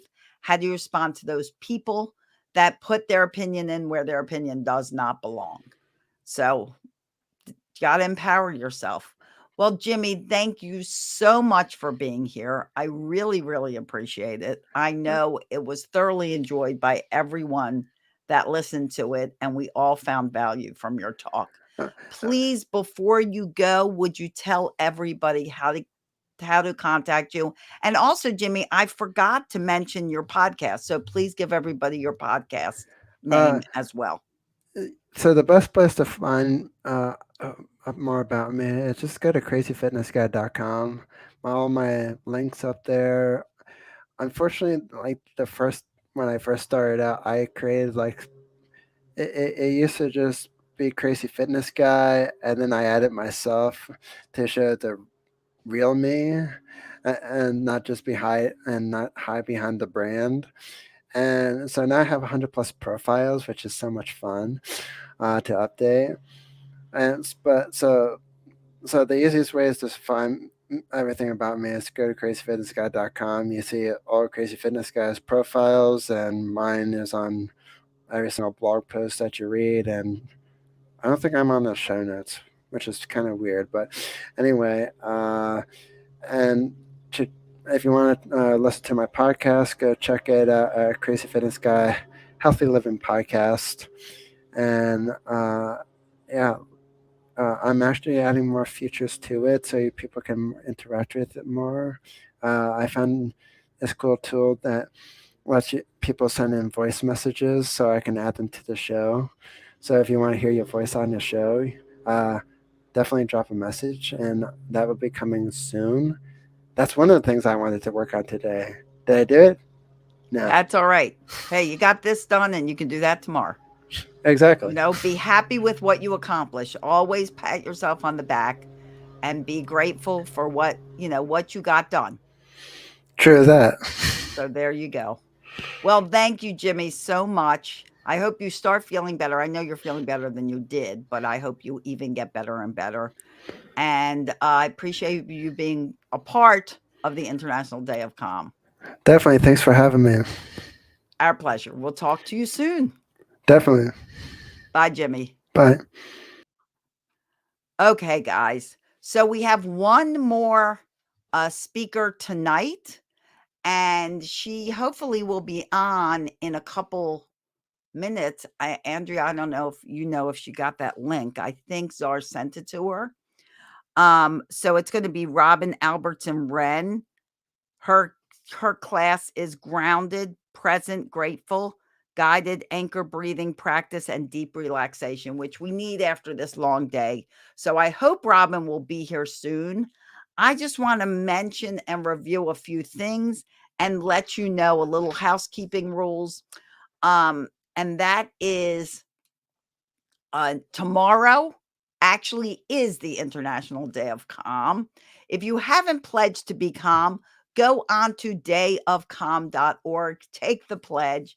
You can download 15 calm tips, calm life tips for you. If you're a parent, you can download 15 calm tips for parents. So either way, and you can do that at dayofcalm.org.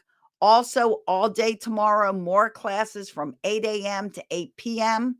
Again, the only class that will not be on this my YouTube channel, Pumped Up Parenting with Celia Kibler, or the Facebook group, is my class, How to Stop Yelling at Your Kids Once and for All. That will be the only class on Zoom. And in order to get that Zoom link, you need to register. So register for Stop Yelling at Your Kids Once and for All, and we will send you that Zoom link so you can be on live with us and in person noon. You'll be live with Billie Jean, who is a social marketing phenomenon. Billie Jean is marketing, and you will be in his weekly marketing group where we all learn all kinds of things about social marketing.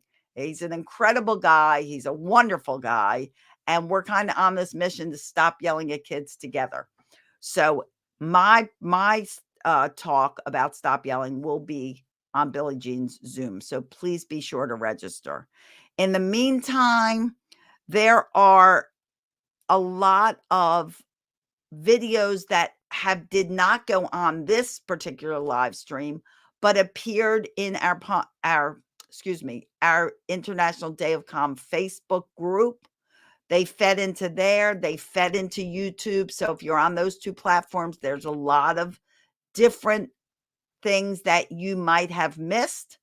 So they'll be on there. If you can't watch them today, I know it's late. You might be able to watch it tomorrow or the next day. Or, well, tomorrow be busy with even more things, but they're not going away. We really want everyone to be calm. And I encourage you to share this out to your people, please, to your friends. Let's really calm this world. Personally, I do really believe that one day of calm can change the world, because when I teach parents how not to yell at their kids, it takes one day and they're not yelling and they're loving it. They're loving it. So when you get the feeling of calm, when you learn to get through these things that cause you stress, You feel great, and you want that feeling to last. We've been talking about knowing yourself, decluttering, supporting yourself, believing in yourself. Stop listening to the people who are judging and criticizing and shaming and blaming. Let's all take responsibility for the way we think, the way we act, the way we react. Our own self-care, super important. You are important too.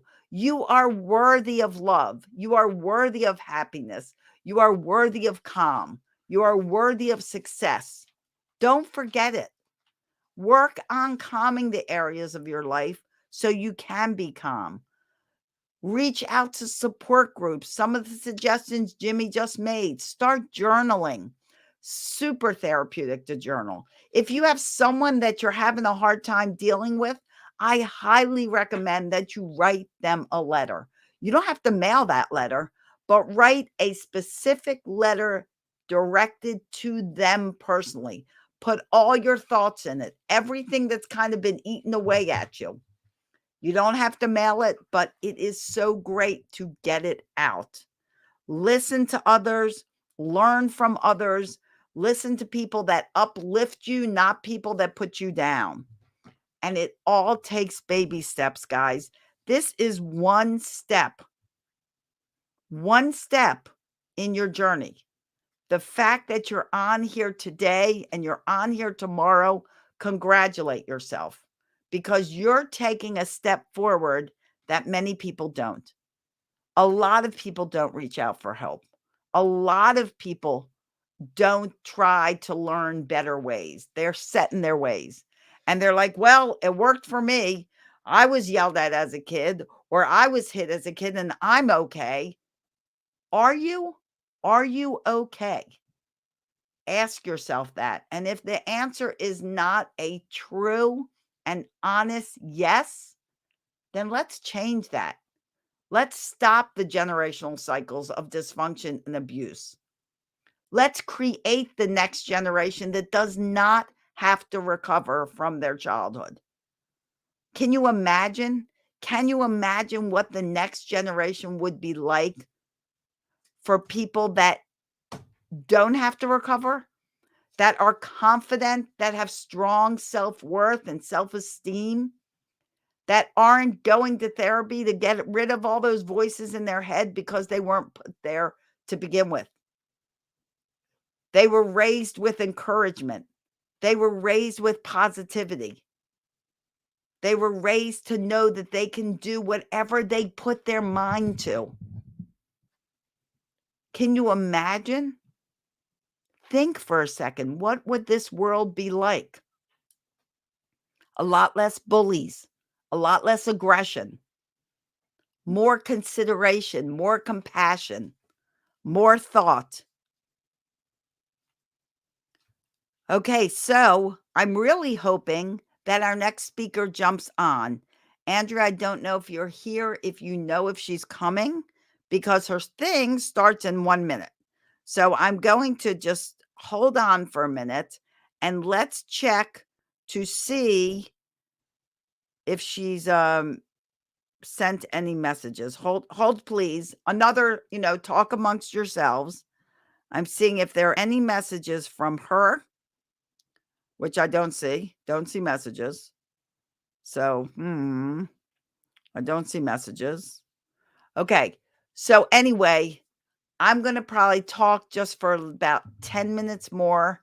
And then I will assume that somehow something happened, like our first speaker who didn't make it because unfortunately she was robbed. So I want to read one of my favorite quotes to you guys one more time. I read it early in the day and I'll try to talk. I read it early in the day and it's so impactful. I want you to listen to it. I want you to take it to heart. I want you to believe in it. I could do a whole show on quotes that will make you feel better about yourself and bring you calm. This is a quote by Marianne Williamson. Our deepest fear is not that we are inadequate. Our deepest fear is that we are powerful beyond measure. It is our light, not our darkness that most frightens us. We ask ourselves, who am I to be brilliant, gorgeous, talented, fabulous?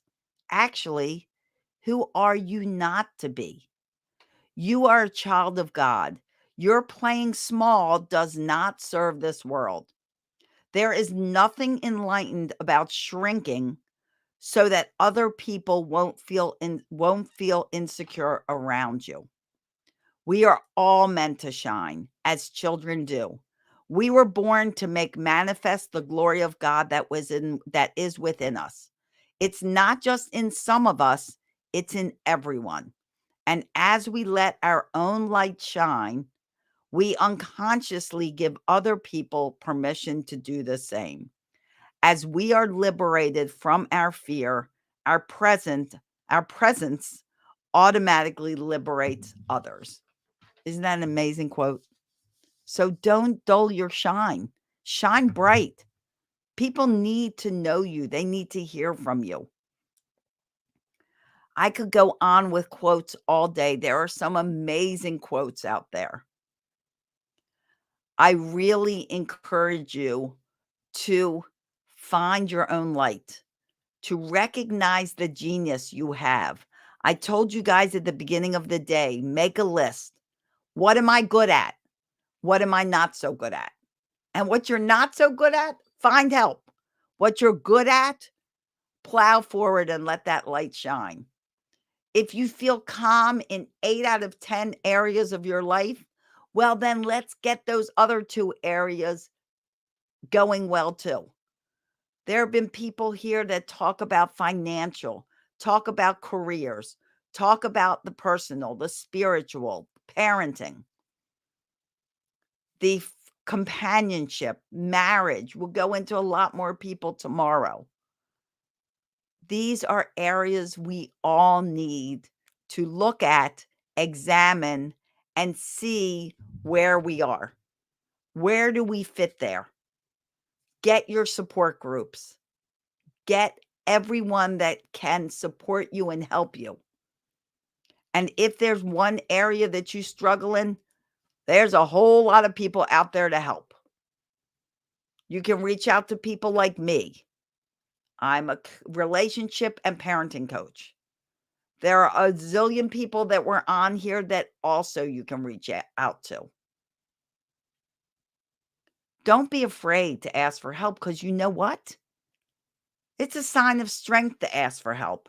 And if you're stuck in an area right now and you can't move forward, you can't find your calm, find your strengths, where will you be 6 months from now or even a year from now if you don't help yourself at this minute? If you're struggling with parenting, what's more important than your kids? If you want to talk to me, go to talkwithcelia.com. Talkwithcelia.com. We can talk for an hour for free. Let's talk about what's going on. How can I help you? Totally free talk. You'll go to my calendar, you'll pick a day, you'll pick a time. We'll be together. Let's examine what's stopping you. What's causing your anxiety? What's causing you not to be calm? Because I know if you work for me, you're going to see night and day in 2 months. I have a gazillion testimonials to prove that. So figure out what you need help with, where you need help, and find your calm. Calm is different for everyone. But what's making you irritable, what you're struggling with, is exactly where you need to find the help. And guess who's here? Robin's in our back studio, in our green room, even though we don't have a green room. And I'm going to bring her on right now. Hold on, please hold. Hi, Robin. How are you? I'm wonderful. I'm glad to have found you in the Ethernet. Oh, good, good. Because we had like a Facebook crash mid through, And so the only way to get us back to Facebook was to reset the whole broadcast. Excellent. I'm And glad. that's another link, you Yes. know, so I was hoping you found it. And of course I can talk. Thank you, Celia. So my pleasure, dear. My pleasure. So now, guys, I have to tell you who Robin the Wonderful is. And Robin, do you have slides or are you just going to talk? I can just talk. Good. Yep. See, we have so many similar things. We are talkers. Okay, but I would love to introduce you. So here before you is Robin Albertson Wren. She is presenting. Oh, let me change your thing. Hold on. Hold, please. I have to catch up with this. Okay, there we go. All right. She is presenting grounded, present, grateful, guided, anchor breathing practice and deep relaxation. We all need that after a long day of classes. J. Robin Albertson. It says J. My first name's Jennifer. Yep. Oh, fine. Jennifer. So Robert Albertson Wren has been teaching children and adults for over 20 years in Charlottesville, Virginia. She is a classroom teacher, an author, a workshop leader, and a public speaker. Her passion is teaching mindfulness techniques to executives, educators, parents, adolescents, and children. She has led many, many mindfulness workshops for attorneys and staff in Central Virginia and has presented mindfulness in schools, educating and empowering our children to many local, statewide, and national audiences. She has received her mindfulness training through Mindful Schools, having completed a year-long certification course with 100 other people across the globe. She is currently teaching outdoor forest preschool full-time, and in addition is a mindfulness instructor at the Contemplative Sciences Center and the School of Education and Human Development at the University of Virginia. She has published 2 books, Mindfulness for Kids, 30 Fun Activities to Stay Calm, Happy, and in Control, and a mindfulness journal for kids. Journaling, very therapeutic. Teach your kids early. Finding Peace. To order a signed copy of either book, we love signatures and autographs, directly from the author, that would be Robin. Feel free to reach her through her website, mind-awake.weebly.com. Did I put that in here? I hope I put your website in here. So we have to wait till it scrolls. Oh, wait, I can look. Oh, no, I have mindawake.com. Is that wrong? Mind-awake. Mind-awake. Weebly.com. Weebly.com. Okay. What it says here. All right. So welcome, Robin, to the International Day of Calm. Thank you. All right. Well, let's take a moment and just settle in, and then I'll give you a little agenda about what we're going to do for our time together tonight. And then we can Okay. just And experience I it. am going to leave you, let you take over, and I'm going to correct your banner scroll. Okay. Thank you. So bye-bye. Have fun. I'll see you back at when you're finished. Okay. Thank you. All right, everybody. So because we're all human, we've probably taken in a lot of information already today or within the past 10 minutes. So let's just take a moment to settle. I like to put my feet flat on the floor. You find a comfortable position for you. You can rest your hands however feels comfortable in this moment. Sometimes palms up is known as a receptive pose, or hands resting down on your legs can be more of a grounding posture. See what works for you. Maybe take a moment to breathe in. Shrug your shoulders up and back and down. Maybe breathing in as you shrug up and breathing out as you shrug down. One more time on your own. Closing your eyes if that works for you, or simply resting your gaze on a spot in front of you, just to keep yourself less distracted from your visual environment. Just taking a moment here to breathe in and to let go. Feeling your feet on the floor, perhaps noticing the warmth of your hands. Noticing if there's any area of your bodies that are holding tension and just, intentionally releasing that. Maybe settling a little bit more into your hips. In this position that is both comfortable and awake, relaxed and alert. A comfortable dignity, whatever that may mean to you tonight, or today, depending on where you're coming from. Maybe tuning into sounds in your environment. Maybe sounds of life around you, or of engineering, technology.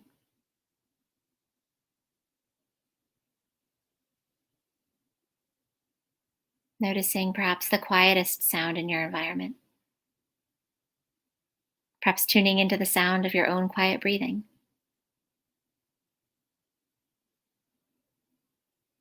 And then when you feel ready, slowly blinking open your eyes if they are closed, and bringing your attention back to the screen.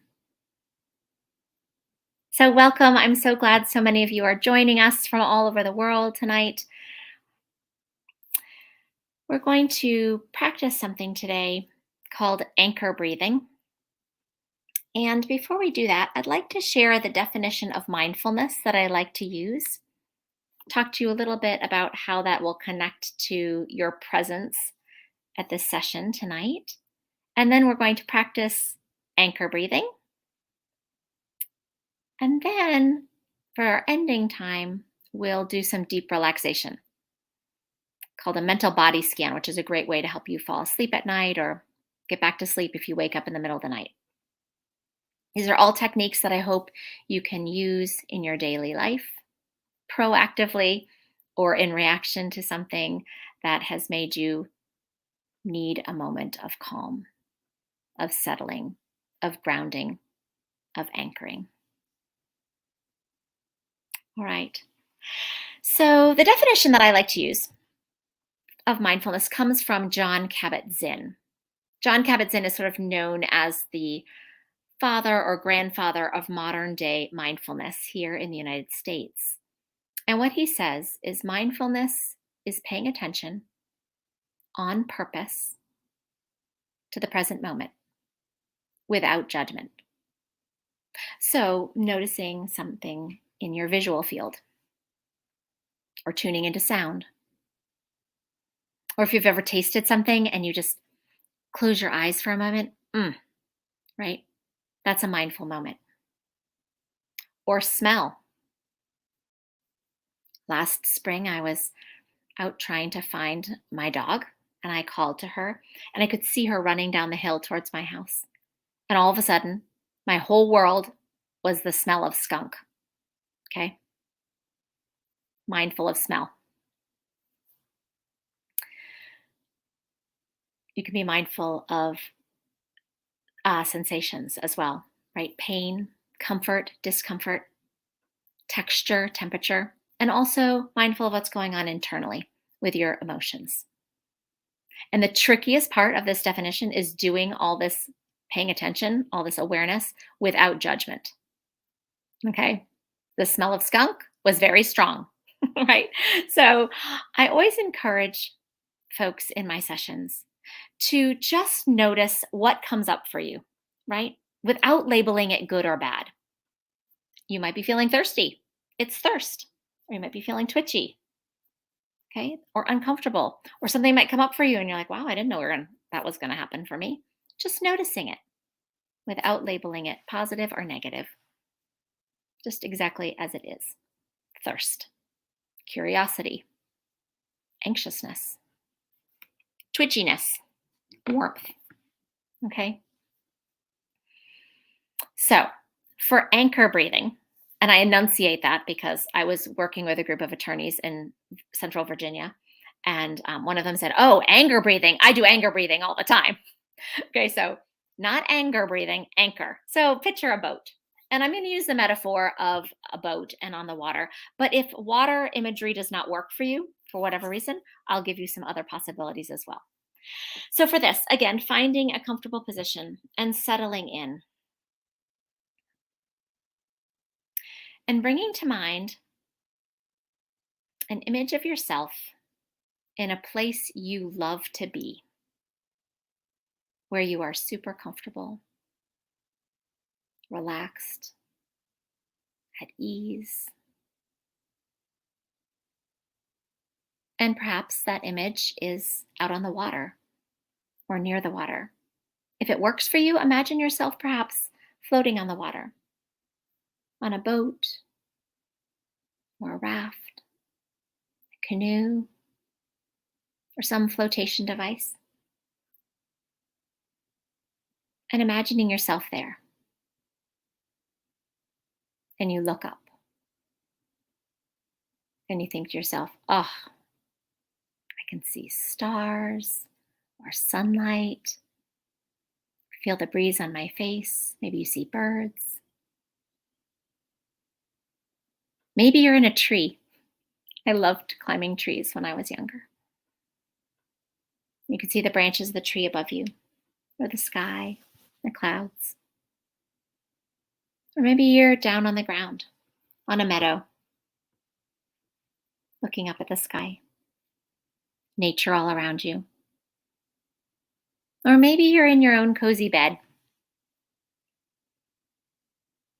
in your own house. You notice the sunlight coming in the window, or the comfort of your furniture, the objects around you, your space. And you think to yourself, oh, I just love it here. I just want to stay right here. Well, if you're on a boat, what do? You throw the anchor overboard. And imagine that the anchor has just exactly the right amount of chain to settle in the surface beneath you, so that it can settle down into the sand or the mud, the rocks or seaweed, or the bottom of the pool, wherever you are. And it keeps you grounded. And you might float a little bit to the left or to the right, but basically you are anchored there. And the tree, the roots and the branches are holding you and connecting to the earth, connecting you to the rest of the planet. Or if you're lying in the meadow, maybe you can feel the grasses or flowers. Maybe you're aware of little insects. Or in your own cozy bed, having that furniture hold you, connecting you to that room, to that space, to the building, again, to the planet. And again, you think, oh, I just love it here.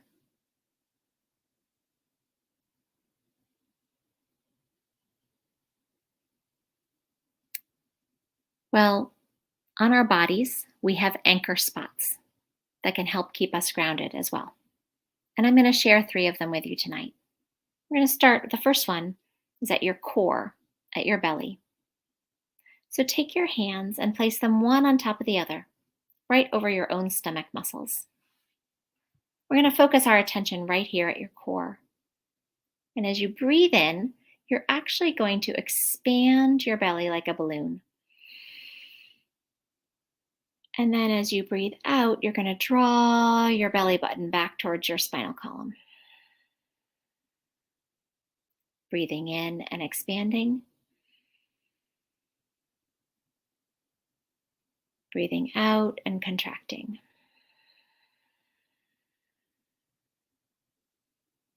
In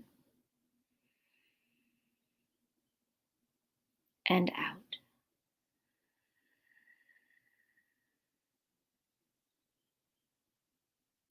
The second anchor spot is at your chest and lungs. So you're going to take your hands, place them one on top of the other over your own rib cage, right at your heart perhaps. And this time as you breathe in, notice the rise and fall of your rib cage. So inhaling, perhaps pausing for a moment, and then exhaling. Breathing in.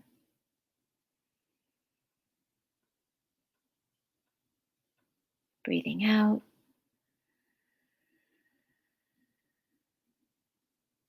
and a third time on your own.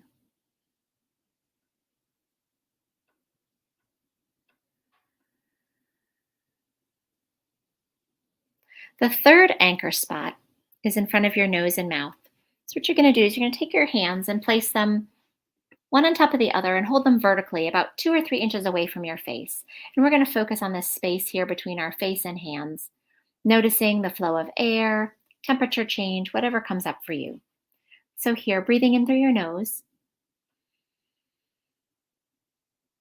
and then releasing through your mouth. Inhaling that cooler air. Exhaling that warmer air.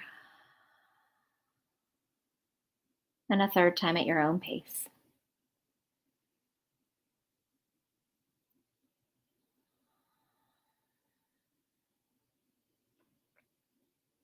Just taking a moment here to notice how you feel in your body, in your mind, after practicing at those 3 anchor spots.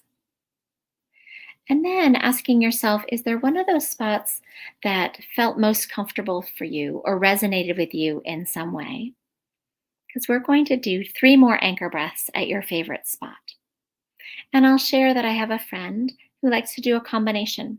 She will place the fingertips of one hand on her forehead so she can feel her breath on her palm and her other hand at her core, at her belly. So see what works for you, finding your favorite anchor spot. And again, breathing in and breathing out.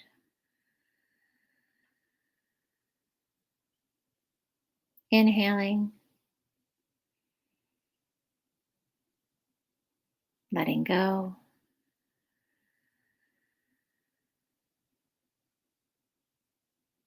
In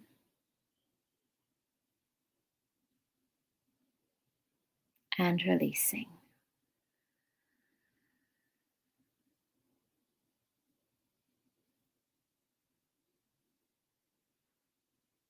I encourage you to take a moment to just consider how that felt. Perhaps comparing how you feel now to the beginning of your evening. And if you would like to share in our chat somehow any of your reflections, feel free to do so. We'll just take a moment. Somebody says, I really like the hands at the face because I normally focus on the chest or belly. I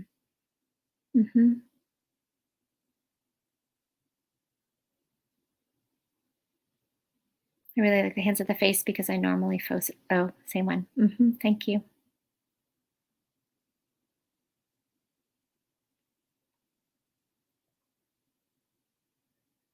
I'll share that something that I love about anchor breathing is that it is free and available all the time. You can practice anchor breathing in the middle of something wild and exciting, wild and worrisome. And you can literally go like this if you'd like, or you can focus on any of these 3 anchor spots and nobody else needs to know. Just focusing right there at your chest and lungs, taking deep breaths. There are so many places in our lives where we can use anchor breathing proactively. I mentioned before, a law firm in Central Virginia, and they had this wonderful double doorway that went from the central area where you walked into the conference room. And they decided that they would have some sort of concrete reminder to take an anchor breath. And that double doorway became their concrete reminder.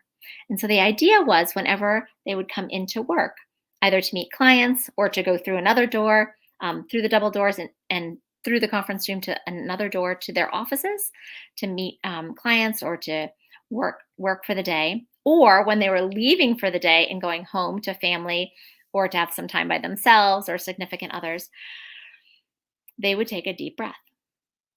So it's also wonderful to think about where in your life can you imagine proactively taking an anchor breath without desperately needing it.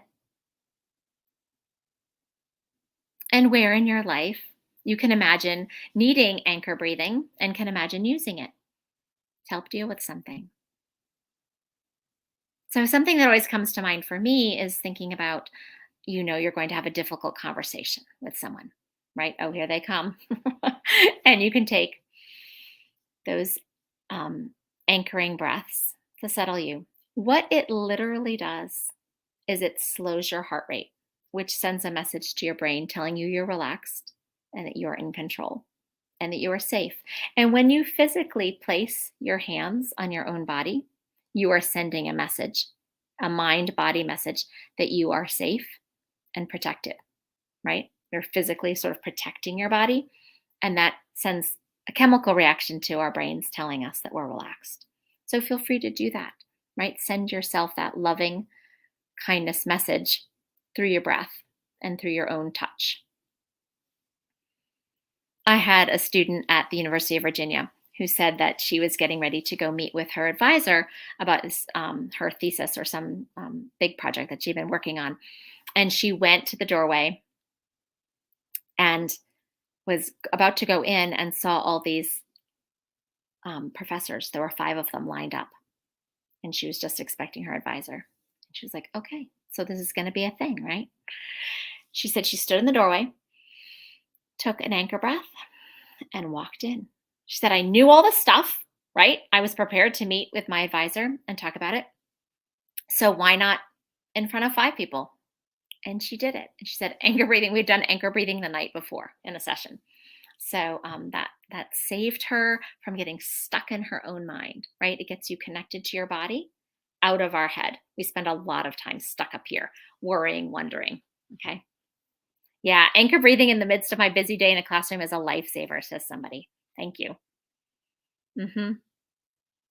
Another place that I have heard people love to incorporate anchor breathing is when you're waiting for something.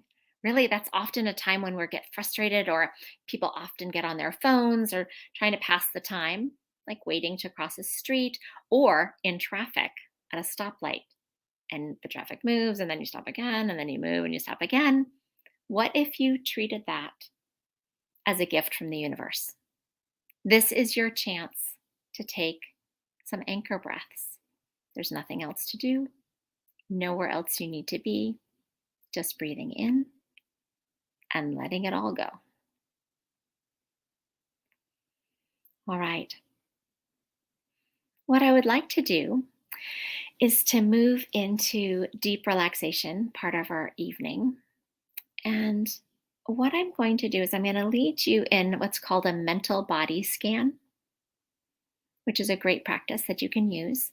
If you'd like, you can totally get, away from your screen as long as you can still hear my voice. Get horizontal, get comfortable.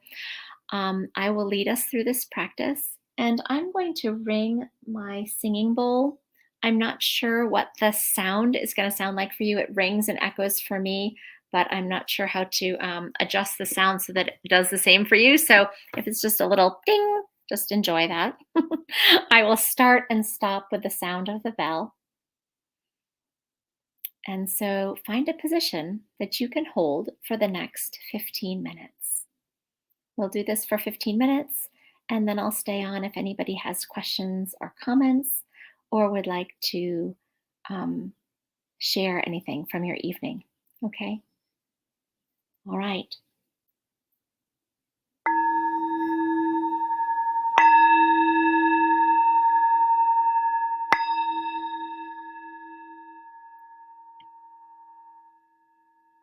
So finding yourself in a comfortable position, breathing in through your nose. And then as you exhale slowly through your mouth, allowing your body to settle into your position wherever you are. If you're sitting up in a chair or lying down on the floor or the furniture, allowing yourself to sink further into this space.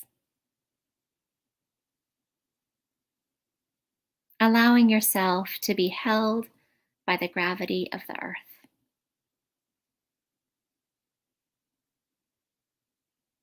Breathing in through your nose. And as you exhale, just notice all your points of contact with the surface beneath you.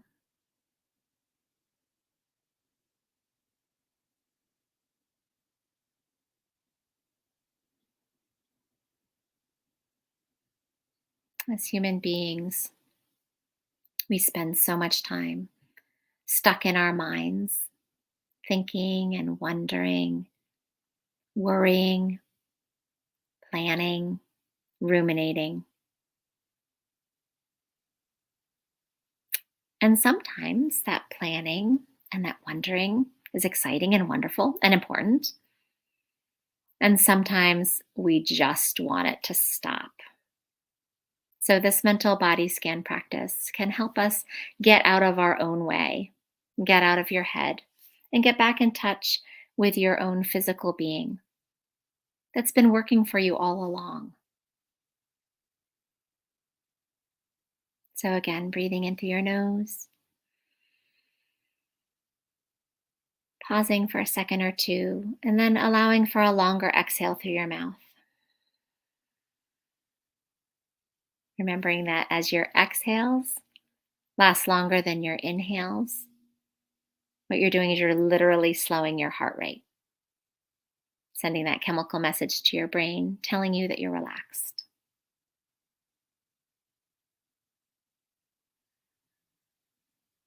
And on your next inhale, bringing your awareness to the soles of your feet.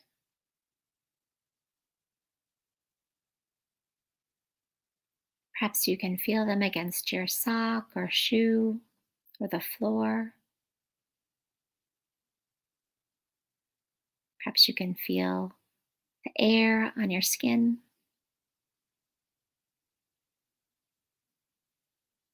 And on your next inhale, bringing your awareness to the tops of your feet.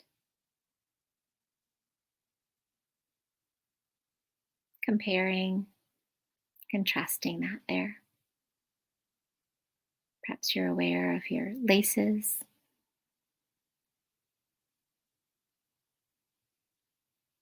Different temperature. Bringing awareness to your heels, noticing how they're grounding you to the surface beneath you.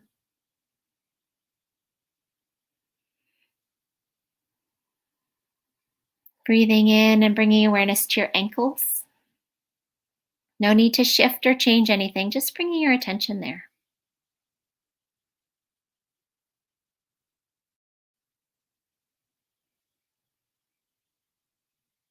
And then on your next inhale, bringing your awareness to your shins, to your calves.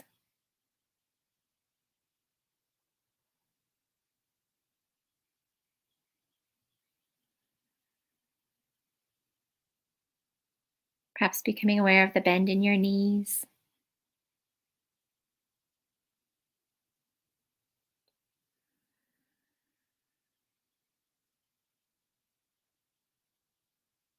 Bringing awareness to your quadriceps, your thighs.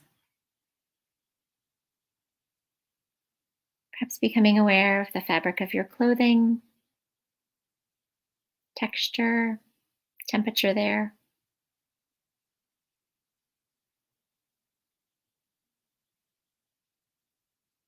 Settling into your hips.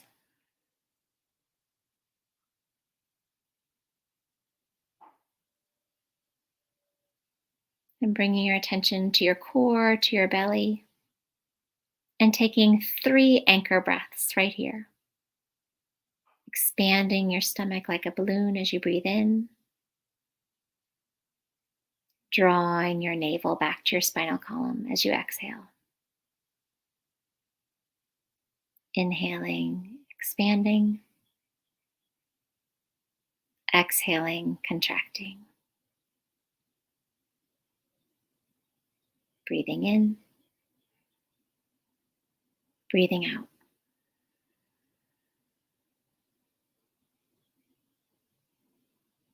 Shifting your awareness to your chest and lungs.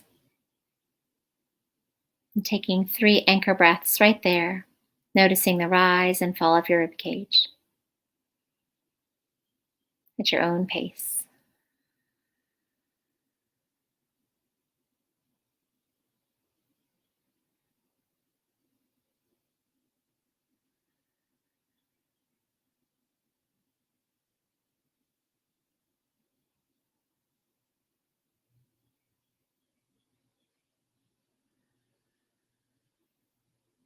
Bringing your awareness to your shoulders,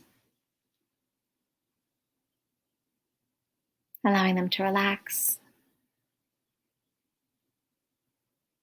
Becoming aware of your shoulder blades beneath you or behind you.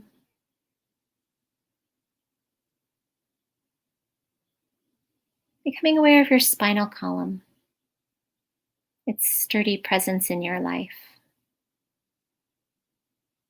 allowing you to be vertical when you need to be, or horizontal when you choose to be.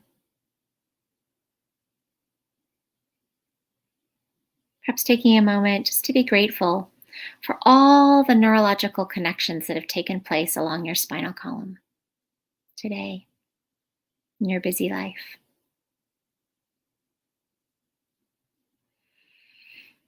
Breathing in and relaxing your arms, noticing the weight of them, heavy and still. Bringing awareness to your upper arms, into the bend in your elbows, to your lower arms,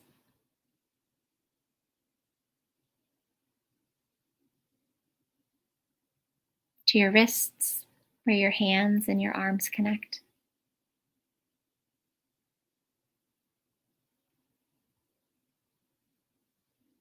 Bringing awareness to the backs of your hands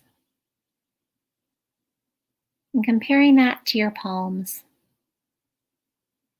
Becoming aware of any sensations in your hands, temperature or texture or tingling. Without moving them, without looking, can you tell where each of your fingers are?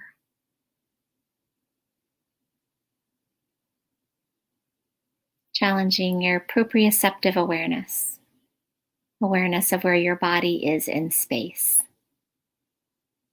helping with balance and hand-eye coordination.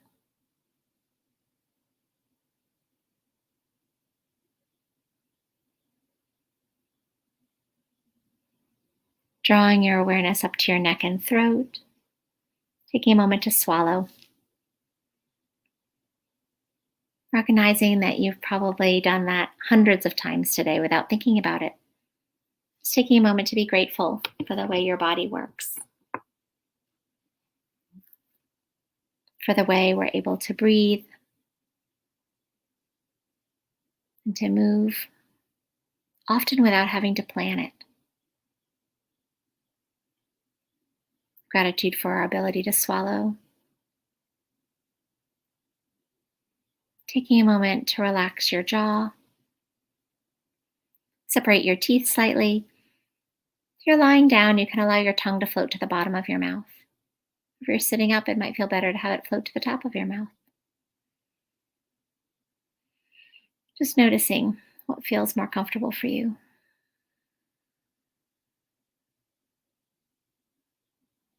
Relaxing the muscles in your face. Breathing in through your nose. Becoming aware of fragrances or aromas around you.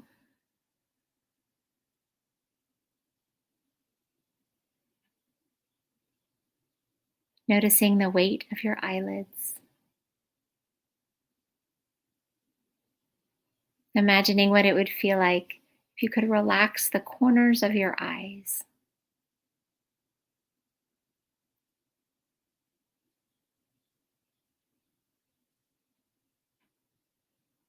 Tuning into sound, bringing your attention to your ears.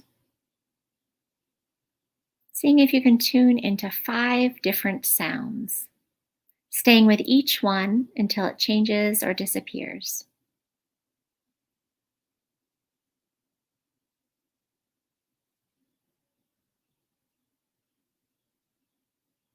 Perhaps tuning into sounds outside of your space.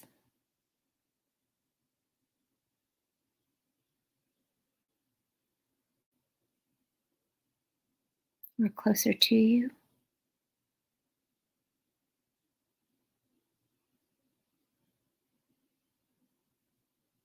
Perhaps noticing sounds that have been there all along that you hadn't noticed.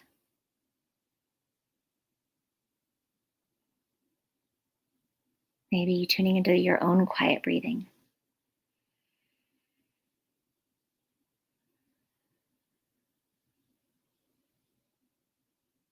Imagining that you're taking your hand and you're smoothing out the wrinkles in your forehead. Bringing your awareness to your scalp, to your hair, to the top of your head, to the sides of your face,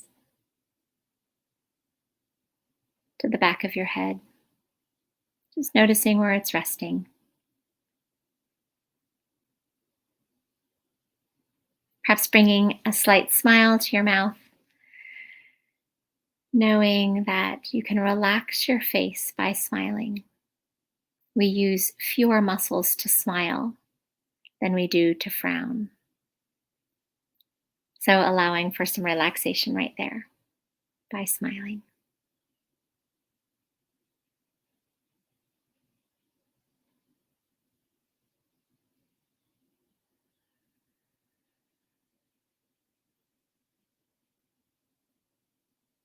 Breathing in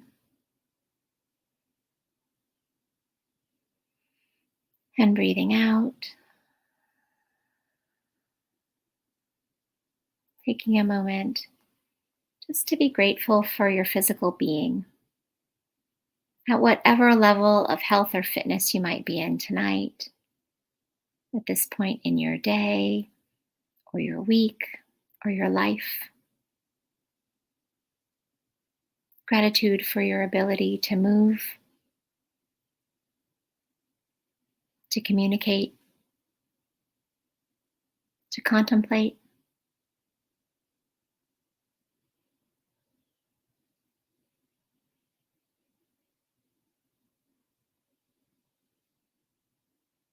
Gratitude for your place on this earth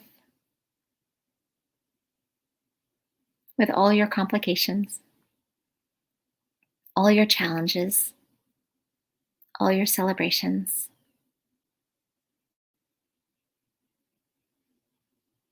Gratitude for your connection with others, with all their complications, their challenges, their celebrations. Taking a moment right here in the space right now that you inhabit, being grateful for this connection with people around the world.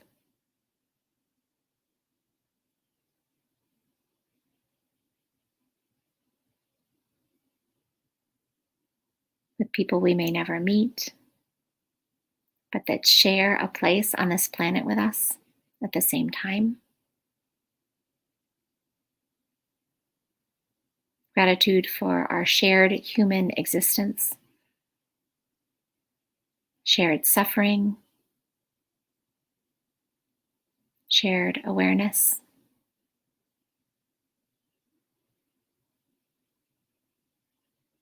Gratitude for your ability to show up, to be present, right here, right now.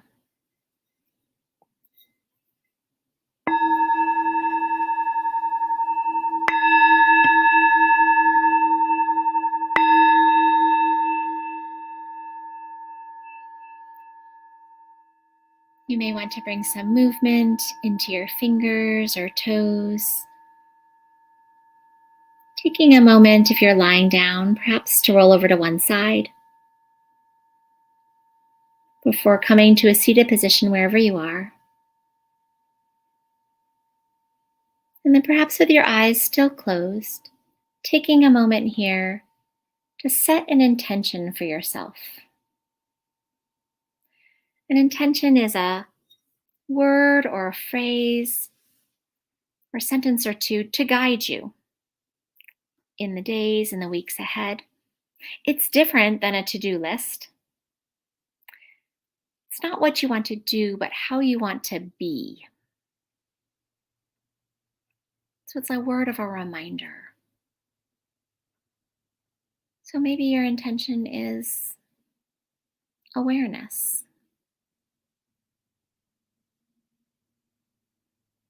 Or breathing in, breathing out.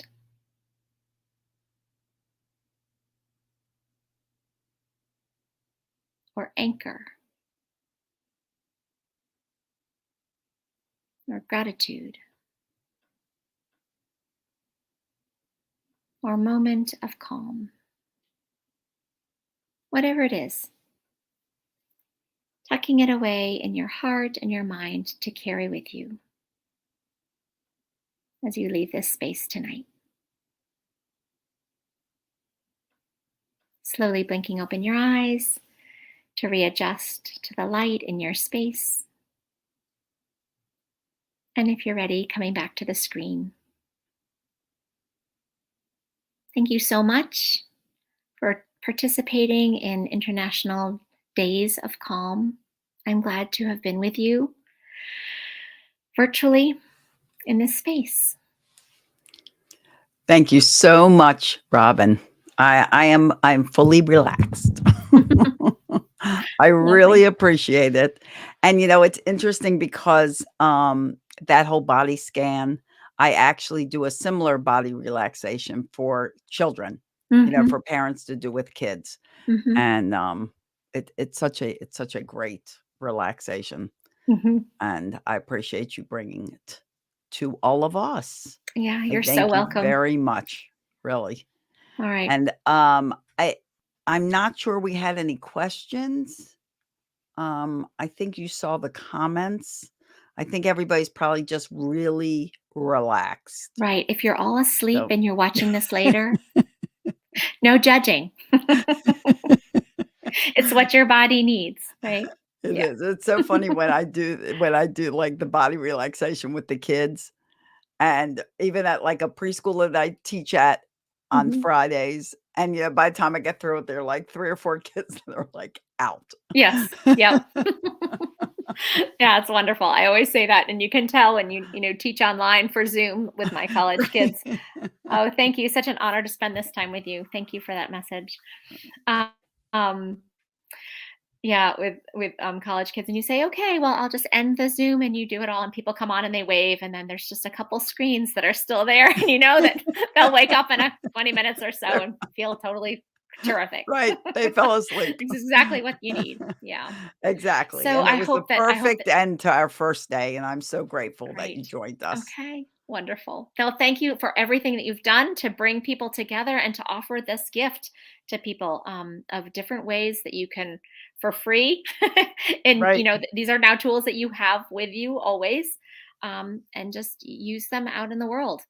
Yes, absolutely. And before you leave, one last time, would you please tell everyone how they can connect to you? Yes. Okay. So I have a website. It's called Mind Awake, and you can reach me at mind-awake. And it's down there in that banner because I fixed it. .weebly.com.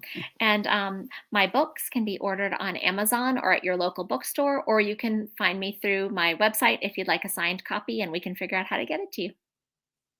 All right. Well, thank you so much. Thank you very much, Robin. We're going to say goodbye to you, and then I'll finish off our first day of calm. So don't leave just yet, but I'm not going to keep you long because I know you guys are hungry and tired. Thank you, Robin. We'll say All right. goodbye to you. Have a Goodbye. wonderful evening. Good night. Good night. Well, guys, what a successful first day for our International Day of Calm Summit. And tomorrow actually is the International Day of Calm. And it will be our second day of our summit, filled with classes from 8 a.m. Eastern Time to 8 p.m. Eastern Time. And once again, the one that you absolutely must register for is mine. Stop yelling at your kids once and for all. It is the only one that is on the Zoom platform. And in order to get that Zoom invitation, Actually, we may send out an email to people who've already registered, but to get that Zoom invitation, please register for the class so that we can send it to you. You can be present in Billie Jean's Zoom room with a whole bunch of other people, because it's going to be part of his weekly marketing program, and you'll get to meet him. You get to meet lots of other people around the world, and you'll get to find out how to stop yelling at your kids once and for all. Because once you can stop yelling at your children, once you can control that emotion, you can control a whole lot of other reactions as you go through your day. Okay, I'm going to leave you with this. And it is 2 things that I like to teach my children, so that if you have children at home and you want to settle them, I'm not going to do the body relaxation because it's a variation of what she did. But I am going to do a simple counting exercise that you can do with your children. They need to look at their hands, and you can do it with me. And if they can only do one hand, then they can do one hand. Instead of a traditional mantra, they're going to merely count. It's easier for them to remember. Thumb to ring finger. That's not ring finger. That's pointer. Thumb to pointer finger. Middle finger to thumb. The fingers bend. Ring finger to thumb. Pinky to thumb. Pointer to thumb. Middle finger to thumb. Ring finger to thumb. And pinky to thumb. And everybody do it with me. We're going to count the numbers out loud. Then we're going to gradually do it till we're counting in our mind. Please encourage your children to look at their fingers so they do it. And this is at the speed you're going to count. 1, 2, 3, 4. 1, 2, 3, 4. 1, 2, 3, 4. Now whisper. 1, 2, 3, 4. 1, 2, 3, 4. 1, 2, 3, 4. Now say it in your mind.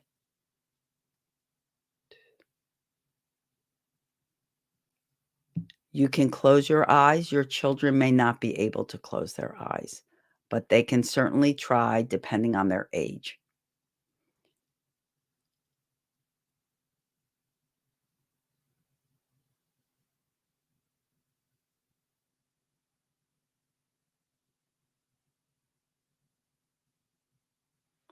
And you can already tell with just yourself how calming that is.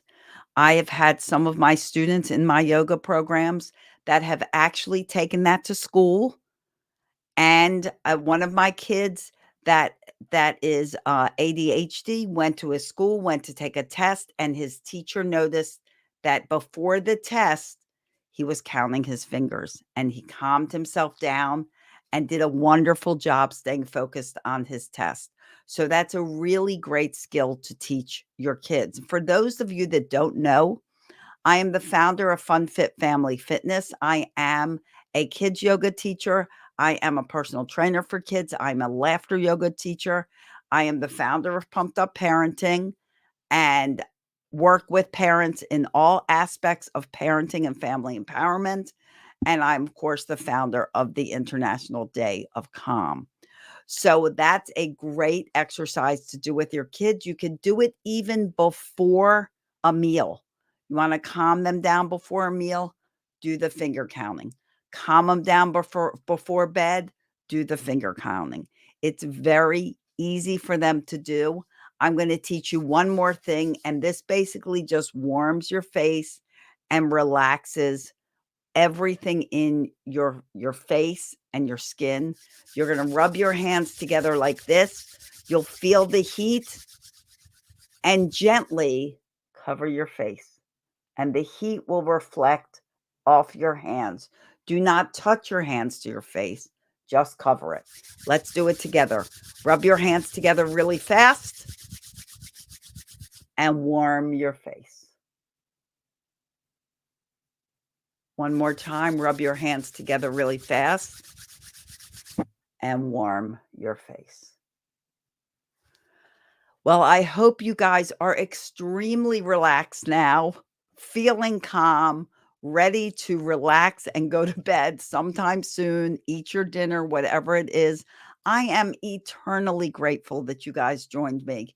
I am just honored to have you all here. I congratulate you for doing this. I celebrate you. And I hope that you have truly learned different ways to calm the areas of your life that can bring you to your own personal calm. Because honestly, I really do believe that one day of calm can change the world. Tomorrow is the International Day of Calm. I picked April 5th because it's the day my father died in 2020. That is why it is that day. I celebrate him.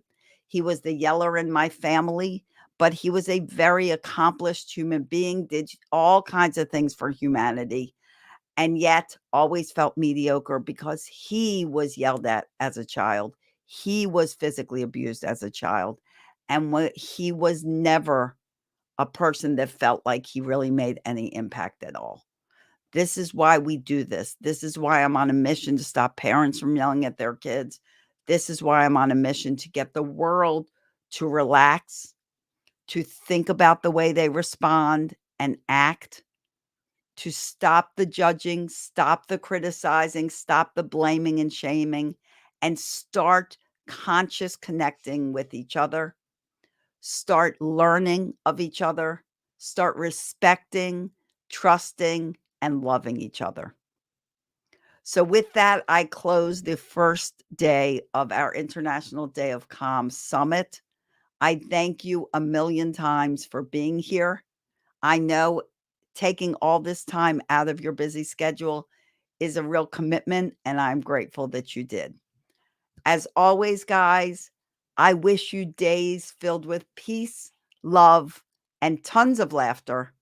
It really is the best medicine. Stuff is funny, and it's okay to laugh and be calm. Laughter is calming. And as we just learned, it's also a great way to calm your face because laughter uses less muscles than a frown. And it also exercises your lungs and your stomach muscles. So laugh more. You might get that 6-pack, 8-pack ab thing. Is it 6? Is it 8? Whatever. You might get those really strong abs through laughter. It really is the best medicine. And I'll see you here tomorrow, bright and early, 8 a.m. to launch the International Day of Calm. Share it with your friends. Have a great evening. Bye-bye, everyone.